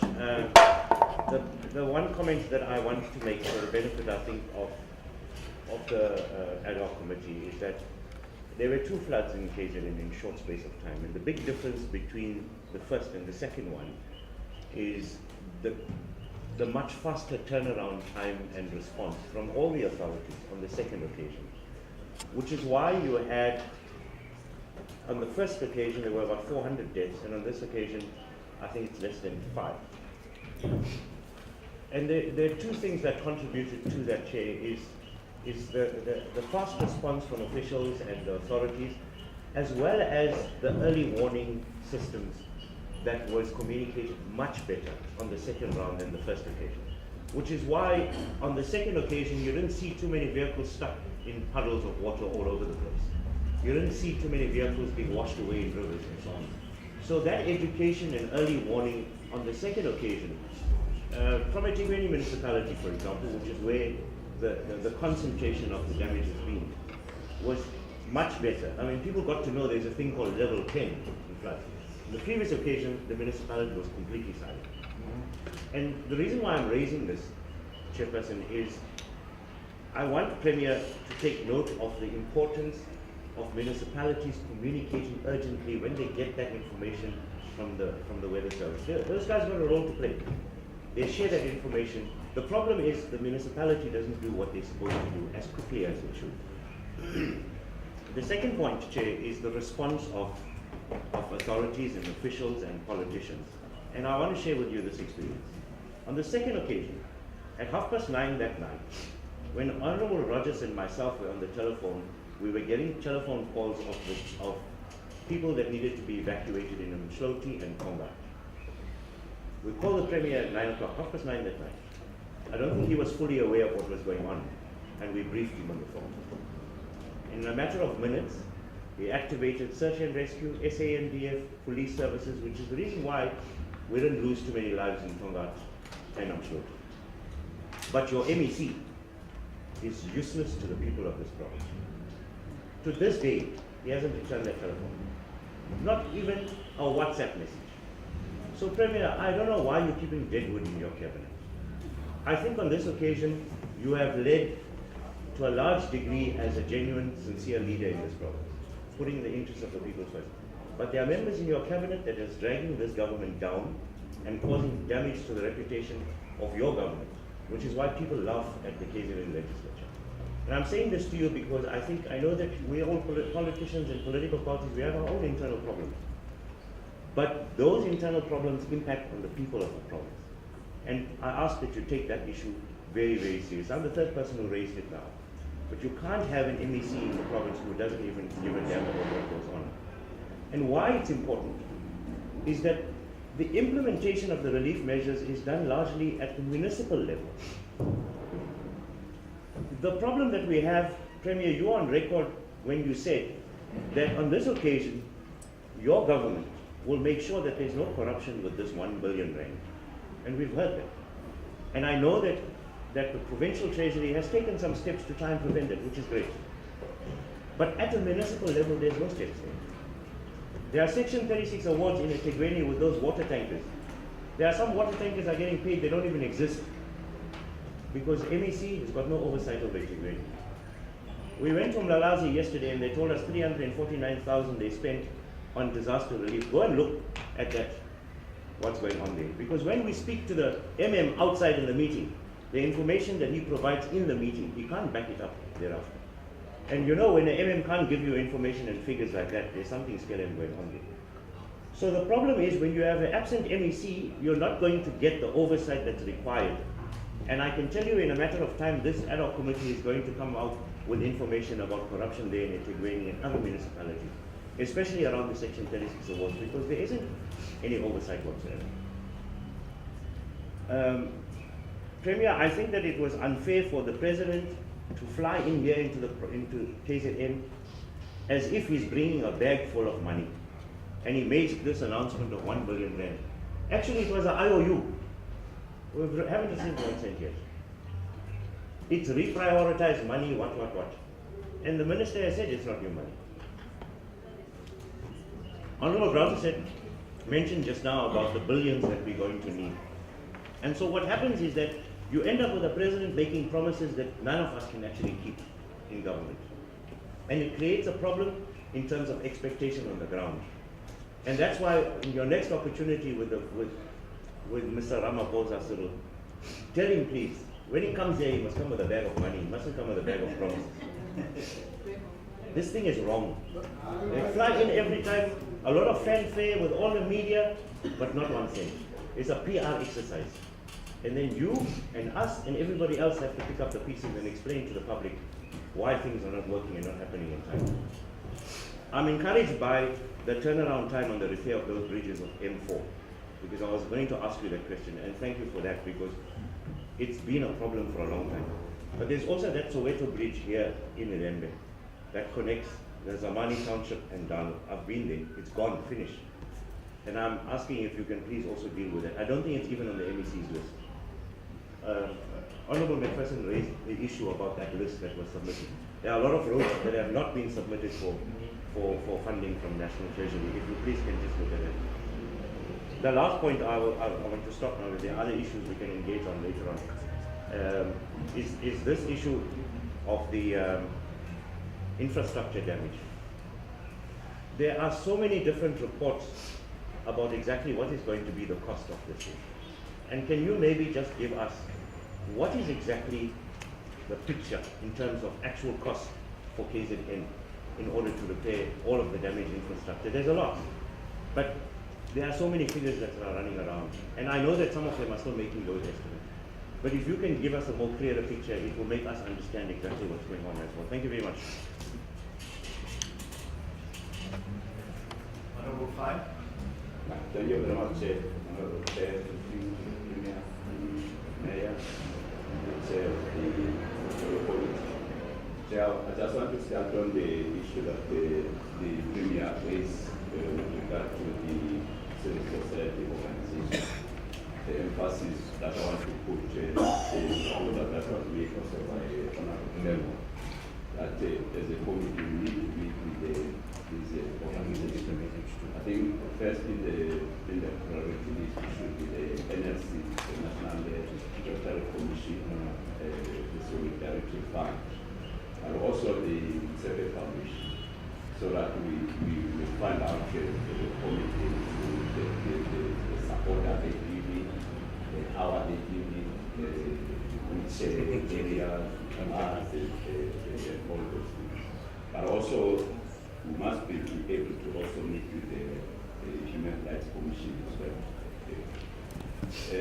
The second part is the Premier has responded to the issue of the coordination.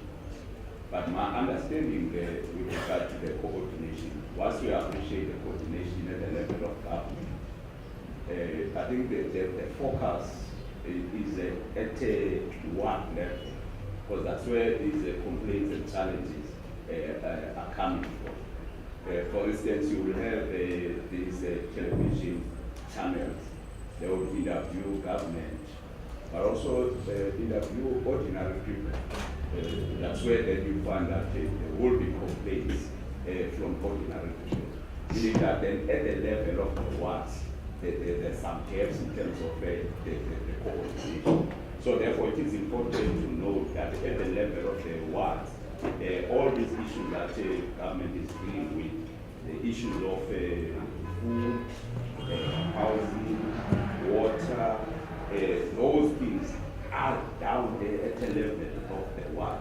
In Ward 1, what is happening with regard to food supply, what is happening to housing, in each ward, water and all those. So that way you'll be able to deal with the issue of complaints. The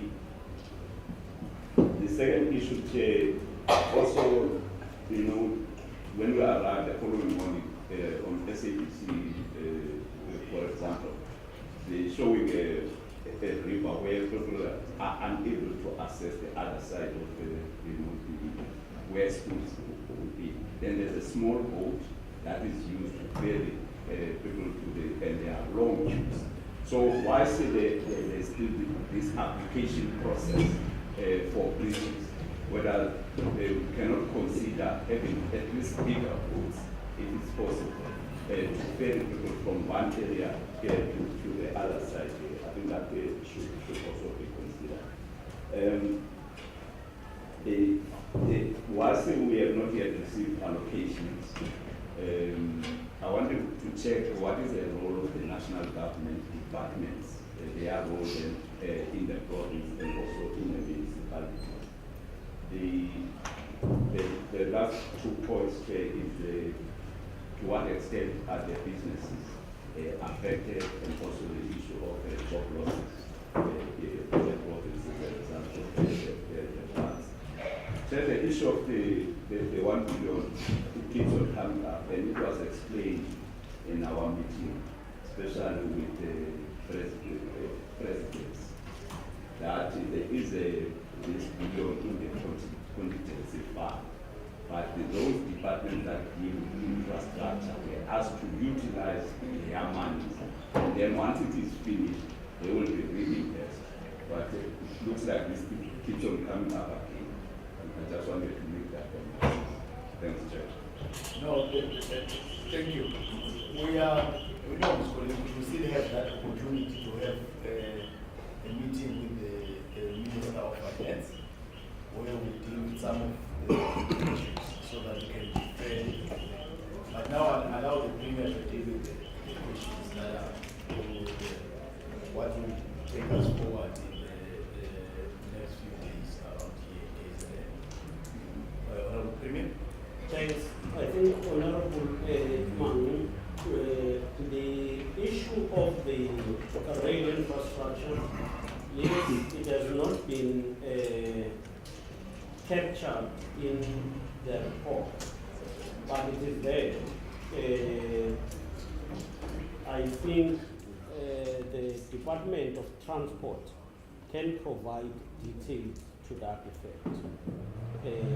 They know which areas have been affected, and they've done their assessment and are working on repairing.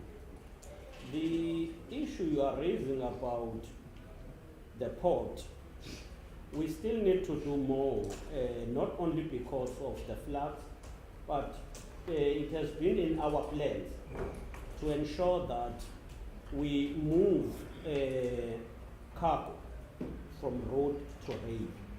And that is very key for the efficiency of the port. That plan is on. Transnet is working on it right now. And I think even with floods, you would also understand that the frustration the business community has is not the same as in the past, maybe past 2 years. 2 years ago, there was a serious frustration, and I think efforts that have been put in place are assisting and yielding results.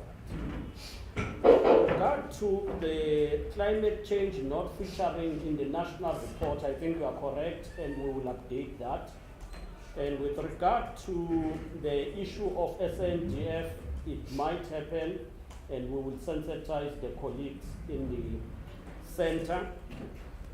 Honorable Dutoy, on the issue of 68,000 rand as a ceiling, and therefore, or as a standard, I wouldn't say it's a standard, I would say it depends on an area and the total assessment that would be required for that. But we can provide you with a detailed response before you leave on Monday. With regard to our Honorable McPherson, 300 million, which is contingency fund, yes, it is there. Look, we're trying our best to ensure that also the provincial government is ready for any eventuality in any future. And I think the point that we must turn on it, it's what we are considering.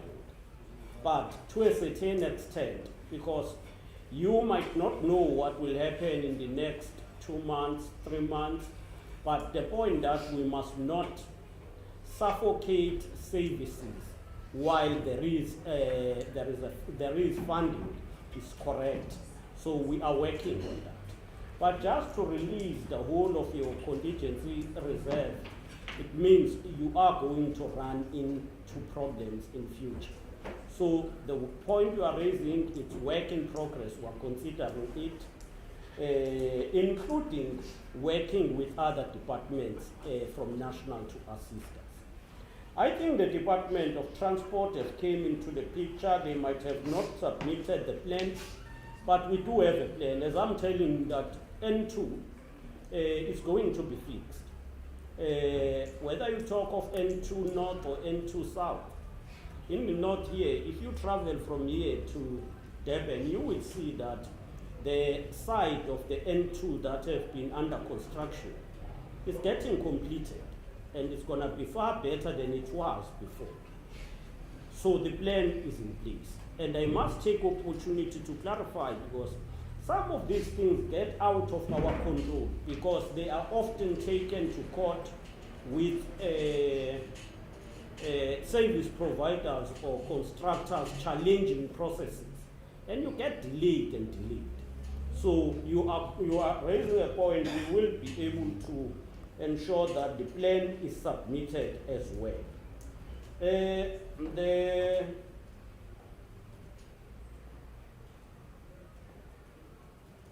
Honorable Braxton said, Honorable Tim, thanks. Yeah, temporary houses will not be permanent. They will not be permanent. I've detailed the plan. We've got a plan for transit cabs, which we believe in terms of our own allocations will be completed within the next 4 years. We do have detailed plan that talks to each transit cab. We can provide you with that detail.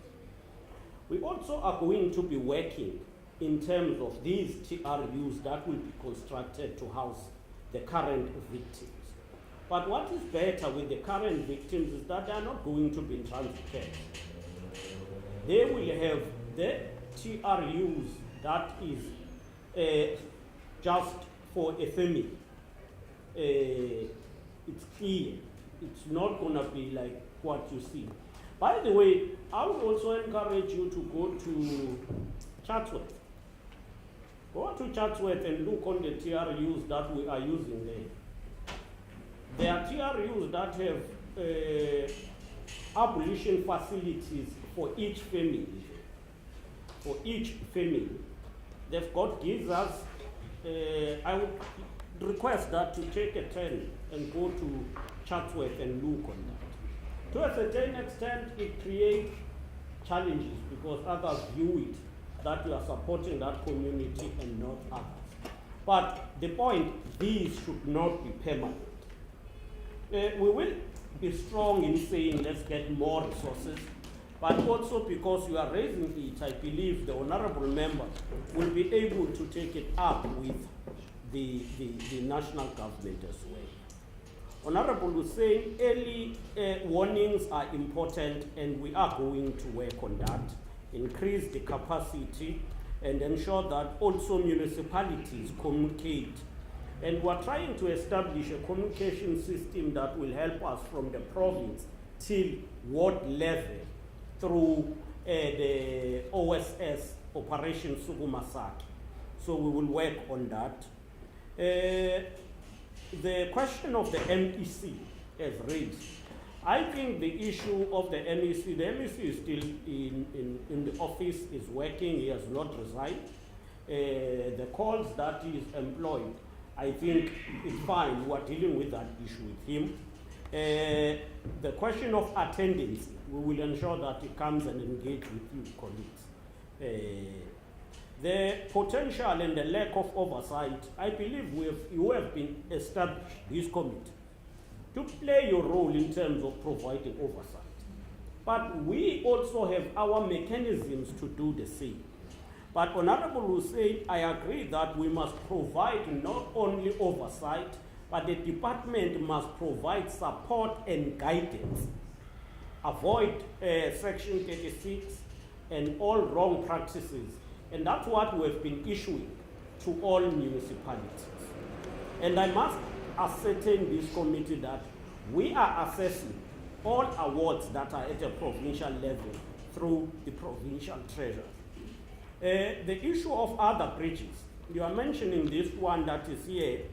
It's not only this in KwaZulu. There are few. I think I know of about 3, with one here, Zamani, and another one in Ogunjini. So we are also working on that. We are including those issues. Honorable Lochai, we will appreciate the engagement. If you can take up with NGOs, we will work on improving coordination with wards and ward councillors. The issue of the bridges, yes, we'll take up the suggestion, but it would help us, we will follow up on that one specific area where they are using a boat and try to assist. National departments are assisting as per their line function. I must say that human settlement has been with us, social development, as well as transport. There is huge damage to business community.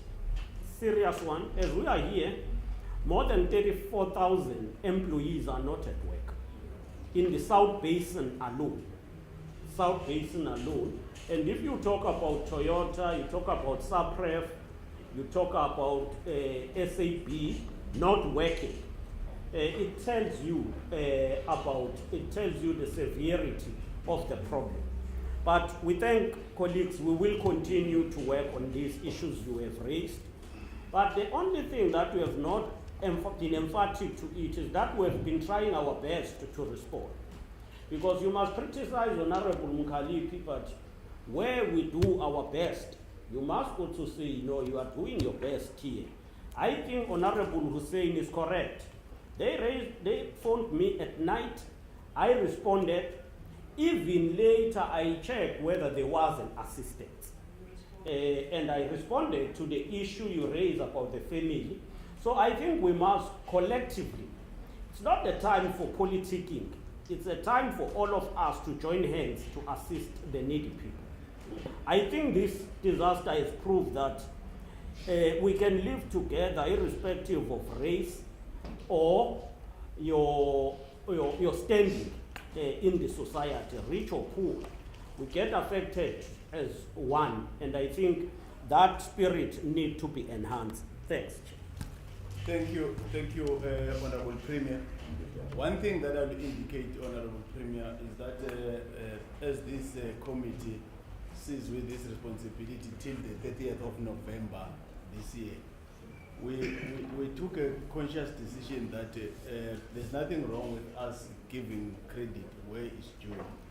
And sometimes we say you can't praise a fish for swimming because we expect it to swim. But you might have listened to Honorable Hussein and Kaliki when they joined to commend you when you have done things that are commendable. And yesterday, when we indicated that indeed you will be part of this meeting and the members, they appreciate that. And of course, we took a decision that where we don't have a political principle, by the way, I must say, without any form of contradiction, I thought some of the technical questions you're going to refer to some technical experts or DG, but we're able to engage us as a premier, and it's a clear indication that you are on the ground and you understand the magnitude of the problem. And we agreed as a committee that we'll leave this political affiliation aside and focus on the issue at hand. And that is why we're here. And with that, now we've got a better sense of the situation of the province. The only part that is left is for the mayor. We thank you very much, Honorable Premier. And of course, we're still looking forward to have the other relevant MECs. And we are leading by example. I mean, if as a leader of the cabinet in the province and the premier here, and you are recognizing and respecting the role that we're playing, because we are not here just to create problems, but want to make sure that the ordinary people on the ground are getting the benefit. But be that as it may, there is that minor part for the mayor. It's just to fill a gap about the situation, because we'll be doing oversight here at Watugusa. And that's the only part that will be taken by my colleague, co-chair, Honorable Frolik, to round up the part. But we understand that the Premier, over and above what we are doing, we do have some other engagement. But as this committee, whilst thinking you are still around till Tuesday, and this is not going to be the last visit, will be coming, and there are issues over and above what we've discussed today. We're just a phone call away to discuss and see what National is doing, and of course the issue of coordination, dealing with NGOs and NGOs, you have your notary issuing statement and creating problems. So it's our responsibility to make sure that we assist, and we thank you, Premier, and we can excuse you to have other engagements, whilst my colleague will take it upon himself to take the last part, which is political confusion. Honorable Froli, what done the Premier now wants to say the second part. Thank you. So as the Premier is walking out, I also want to add to what the Honorable Nyambia said. Thank you very much, Premier. Honorable members, it is now thus the opportunity for the Mayor, just as the Honorable Nyambia said, Her Worship, the Mayor will now give us a quick overview. Because remember, we don't want to sit here the whole morning. An overview of some of the key issues that has emerged, and also how the municipality is responding to it. I'll hand over now to Your Worship, the Mayor.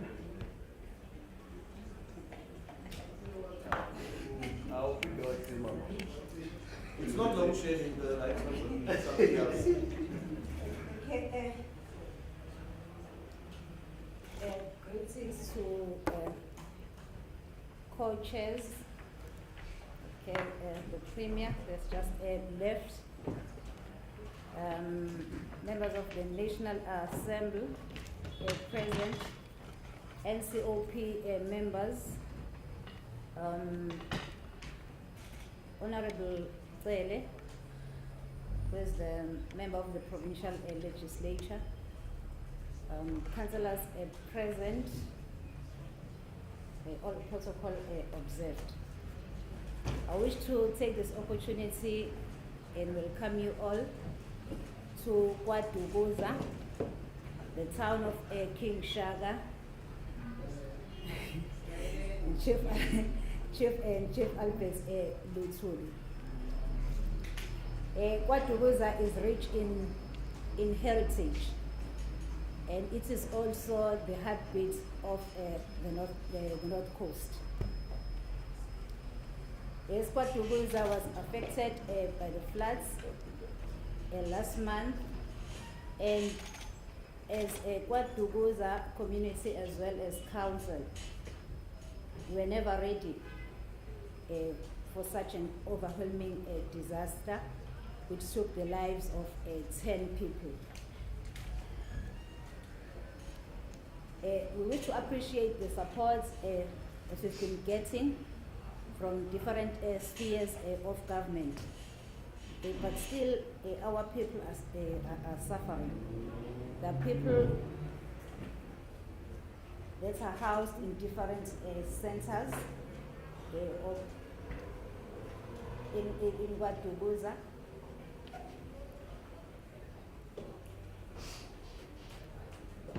We have about 10 centers, and more than 200 people are housed in those centers.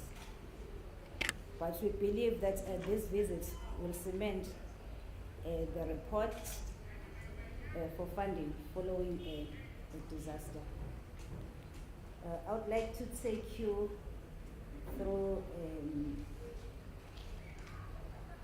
the report, so I'm not going to go into details because other issues have been covered by the Premier. Yes, we are affected by the floods from the 8th to the 11th of April. Homes, roads, bridges, as well as a number of houses were washed away by the heavy rains. Then following these unfortunate events, an expo meeting was called on the 13th of April to give a directive to the management of KwaDukuza to undertake work-based physical verifications that will determine the extent of damages in public and private properties. Then the physical assessment took place on the 15th of April. So our officials, councillors, as well as ward committee members were on the ground as from the 15th of April. So they did not enjoy the Easter weekend. They were all busy. So a total of 7 cluster teams was formed. So those teams, the ones who were busy with the physical verification and assessment in all the wards that were affected. Okay, so the preliminary reports indicated that our roads and bridges were severely damaged and others collapsed. And the stormwater system also failed due to excessive water flow. Then residents who reside along floodplains and low-lying areas were also affected. And the number of provincial roads were also flooded.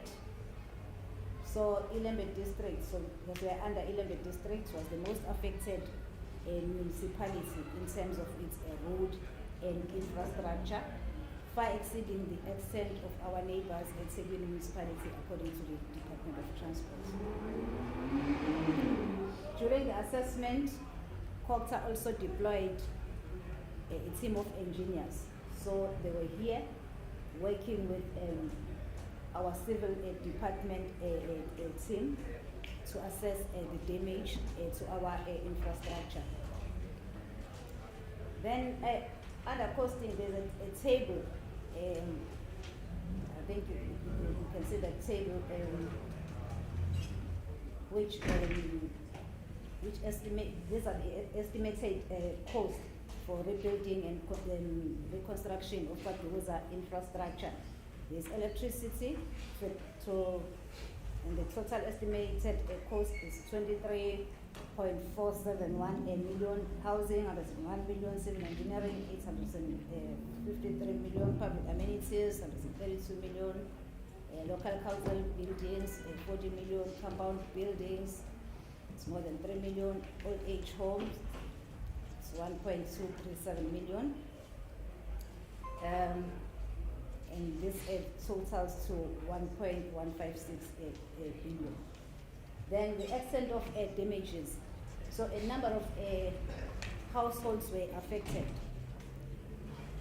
Then affected households, 2,492.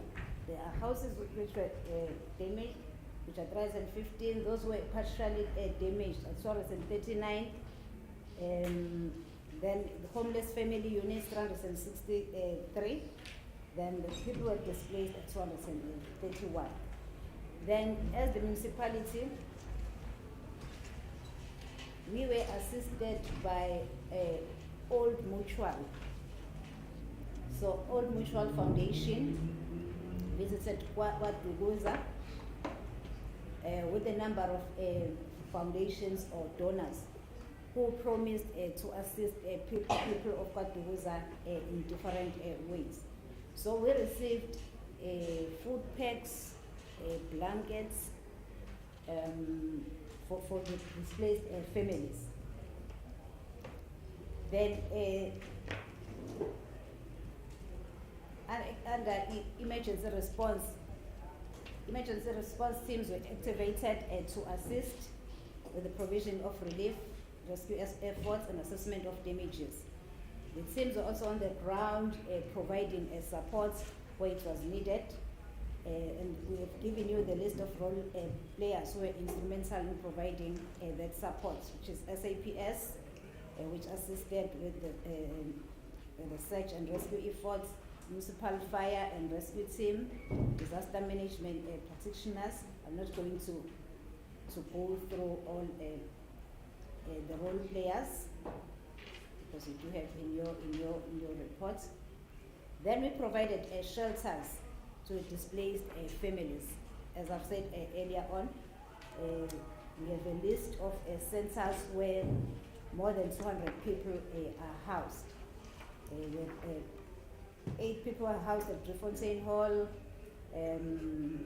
So in Driefontein we have 2 centers. There's Driefontein Old Hall and the New Hall. So Driefontein is in Ward 21, then we have Tandalani Hall in Ward 11, Malende Hall in Ward 9, Lindelani Hall in Ward 5, and 3 centers in Shakaville, which is Ward 18, and 1 center in Ward 17, which is Tengamena Hall, in Ward Center in Ward 20, which is Sneinman Hall, and then 1 center in Balito, which is a Hampshire Hotel. So the people who are housed in different centers have received assistance in the form of blankets as well as sponges. In Fundo Yesu Crash, they received 15 blankets and 15 sponges. Then in Driefontein again, they received 15. Tandalani Hall, 24, Malende Hall, 30. Then in Lindelani Hall, they received 37. Then in Shakaville D section, 44. Kanyezi Crash, 15. So in fact, they received. This is what they received in all these centers. Then we have again a list of donors who have assisted us from day one. That is on page 6. The SASCO Shaka Scroll. We're also assisting those people who were displaced. The SADC, Hampshire Hotel, SASA, Salt Rock Neighborhood Watch, Mozambique Restaurant, Zama Engineering, Sianda Solution, Old Mutual, Zoom Fiber, McDonald's, Sasol, Advancing Children for Success. Advancing Children for Success, they were also with us yesterday. They donated more than 150 food packs to the people from Ward 1 and Ward 25. And in last week, on Friday, they were in Ward 21 trying to assist those families that are accommodated by their friends and relatives. Then We have the bereavement or funeral support. So we offer the bereaved families a financial support of 15,000 rands, an exemption to pay for burial fees or crematorium fees. Then we recorded 10 fatalities. So all these 10 families were supported. Then the KwaZulu Natal Department of Human Settlements has allocated 200 TRUs. So far, two TRUs have been completed, and those TRUs are in Ward 15. And then 10 slabs are ready for the construction of more TRUs. And 70 sites have been cleared and prepared for construction. But again, yesterday I received a report, but it's a verbal report that the members of the community in one of the wards were saying they don't want the TRUs to be built next to their homes. But I'll be getting a written report on Monday. Okay, then in progress report, going forward, okay, this is the one that I'm dealing with, so I'm not going to go into details. Then SANDF was deployed here in Waduguza last month to assist with the mob operations. So they are here. I think they are living on the 16th, between the 16th and the 17th. So when we visit different sites, okay, they're always there to give us support. Then, in conclusion, the huge damages have strategic, social, and economic implications, and it should be noted that the situation on the ground remains unchanged. So that is why we're getting complaints from people. They're complaining about the roads which are not fixed. But as the municipality, we are operating with our budget to clear the roads. We have hired services for pothole patching, for accessibility.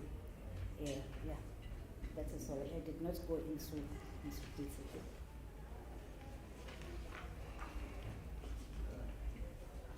Well, thank you, Worship Mayor. Are there any questions or comments? It's quite a detailed report that we have got. Thank you very much for that, and also thank you that you are comfortable in doing the extensive report yourself. It's really welcome when you see I have a backup. Yes, backup, but also it is really good to see that the political principles familiarize themselves with the content of the presentation so that they have the confidence to speak with themselves. And that is what we need to encourage at all levels of government. Malibongwe.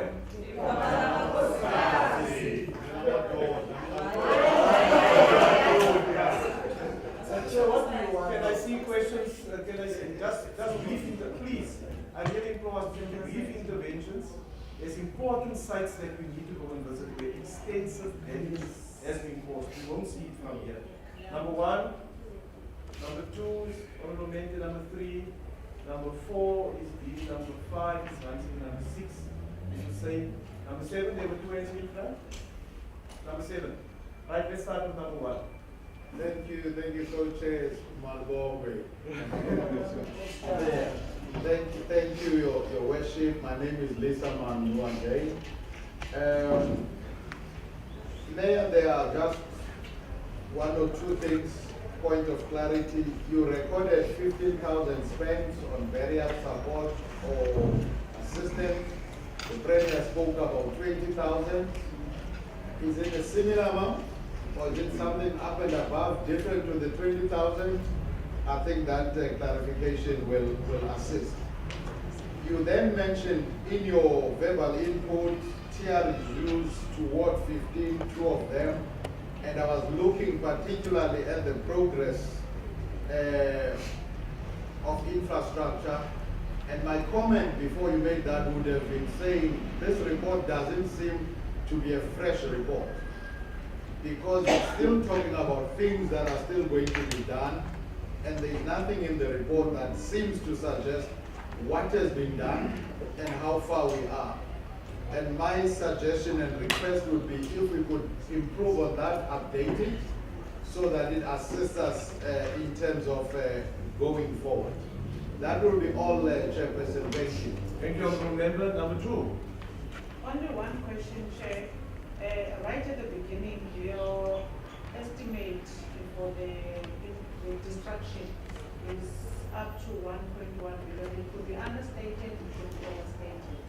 But my problem is that it's your estimation of 1.1 billion and compared to the municipality budget, as well as other things that we have to do. What's the plan of around that?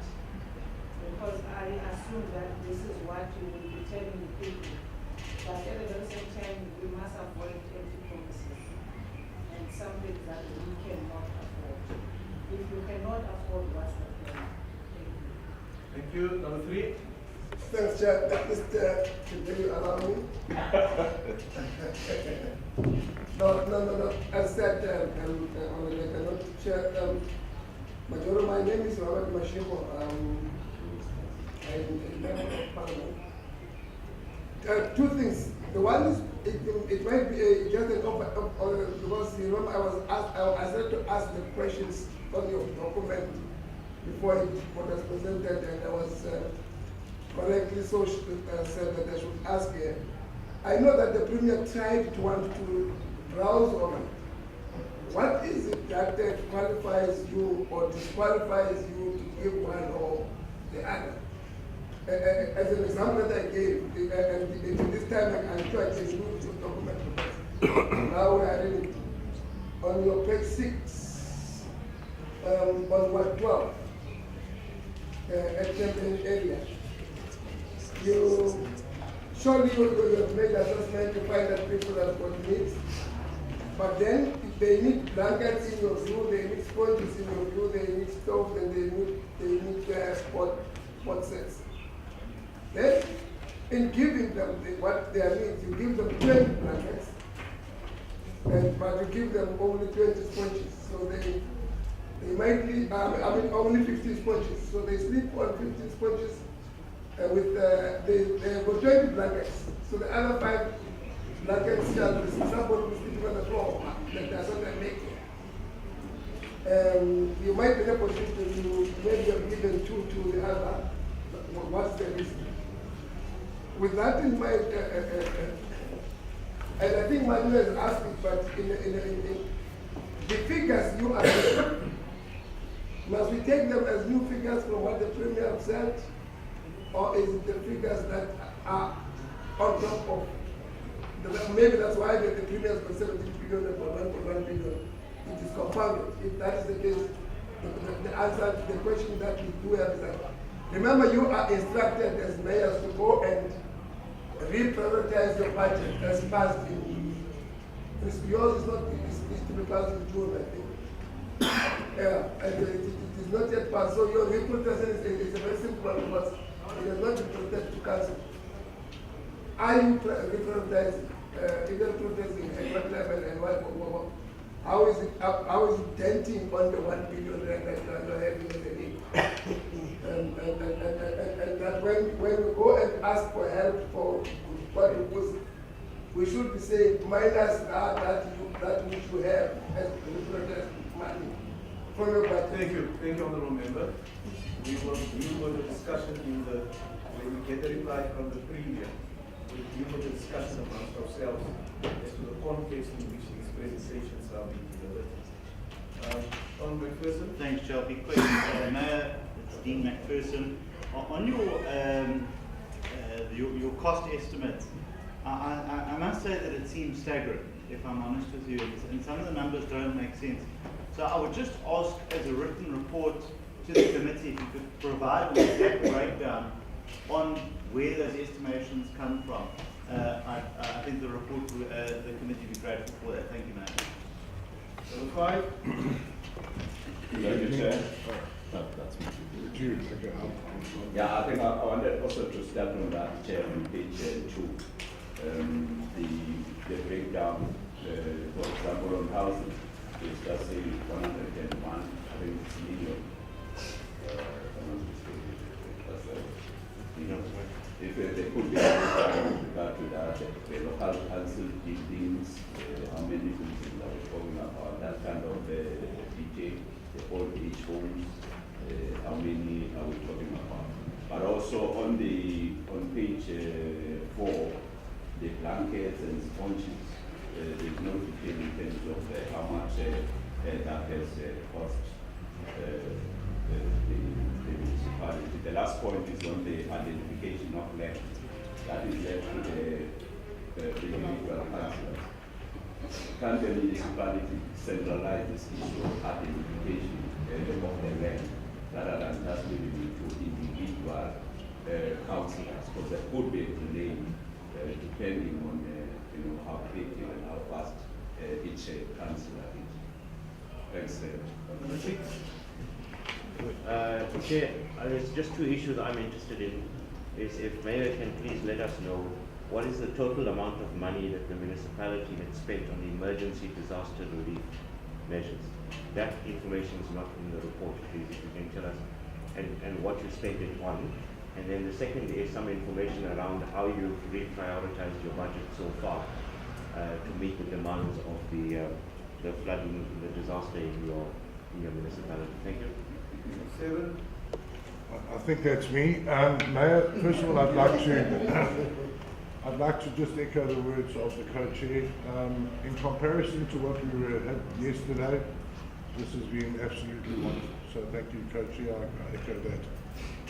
Mayor, yeah, and in that regard, I hate to be critical, but I note that on page 2, you were asked to supply the KZN Provincial Disaster Management Centre with figures that are listed on page 2 but are not there on the 29th of April. Today is the 28th of May, so it's almost a month later and it's not in your report. So if I can just direct you to expenditure to date, as Honourable Hussain said, progress review prioritization of budget, update of application of reallocation purposes and disaster grants, and medium to long-term plans. If you can focus on those 4 areas as it is in your own report, because you should have that info. You're supposed to have had it in a month ago. I think it would be very helpful for but thank you once again for a detailed report. Your question to Mayor, you can just briefly respond to the issue so that we can wrap up this discussion. Okay. First of all, the information this is not covered on the reports. Like for example, total breakdown of cost. This information given to you before you go back on Monday. I don't know if the answers are possible. Okay, thank you. Then on the issue of burial assistance, yes, we're giving each family 15,000, but this was 15,000. 15,000 per deceased member of the family. It was 3 family members were giving them 15,000.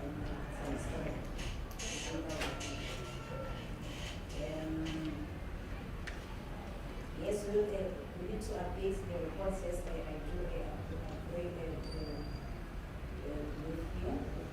Then on the issue of 1.1 billion, if it is still enough.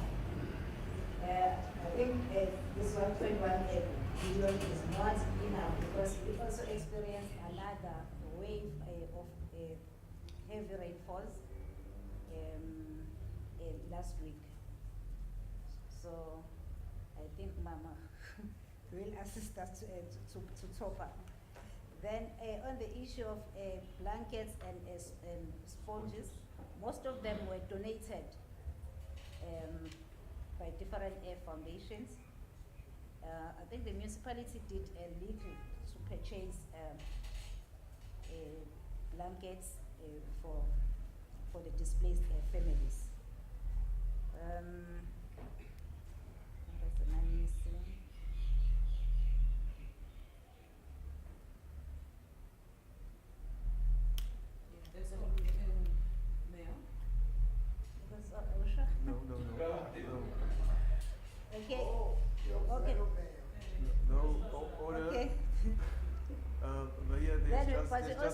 there's just a few outstanding matters to do Okay. with finance. Then we also rely on the financial assistance that we'll be getting from the province. Yeah. Asikwazi ukwenza konke, so we are still waiting for the financial assistance to be getting from the province, but we are also using our budget, the little that we have, to try and fix the roads. The backup. Is there anything you want to add? There is The one at the Ufison from.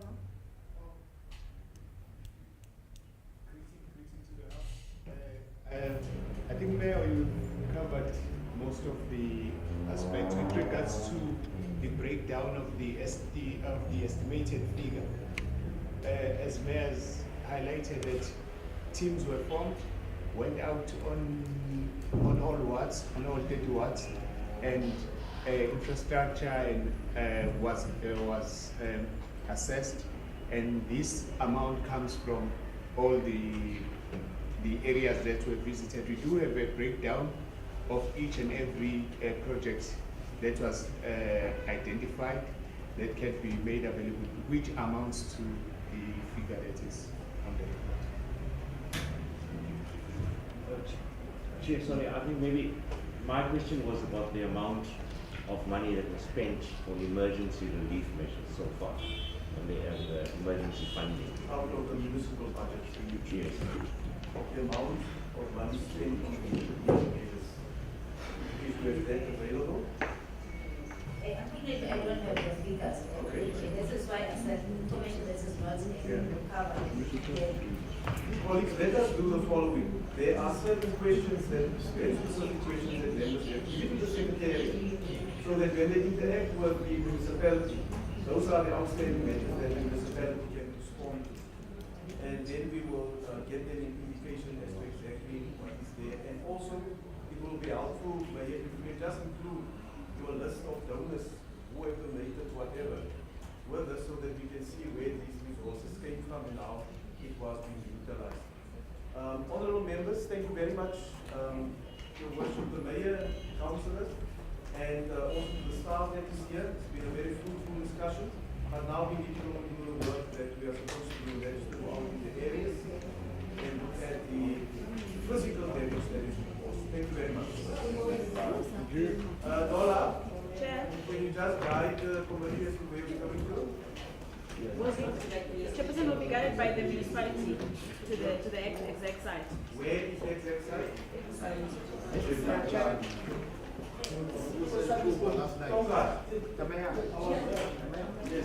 No, members. Hold on.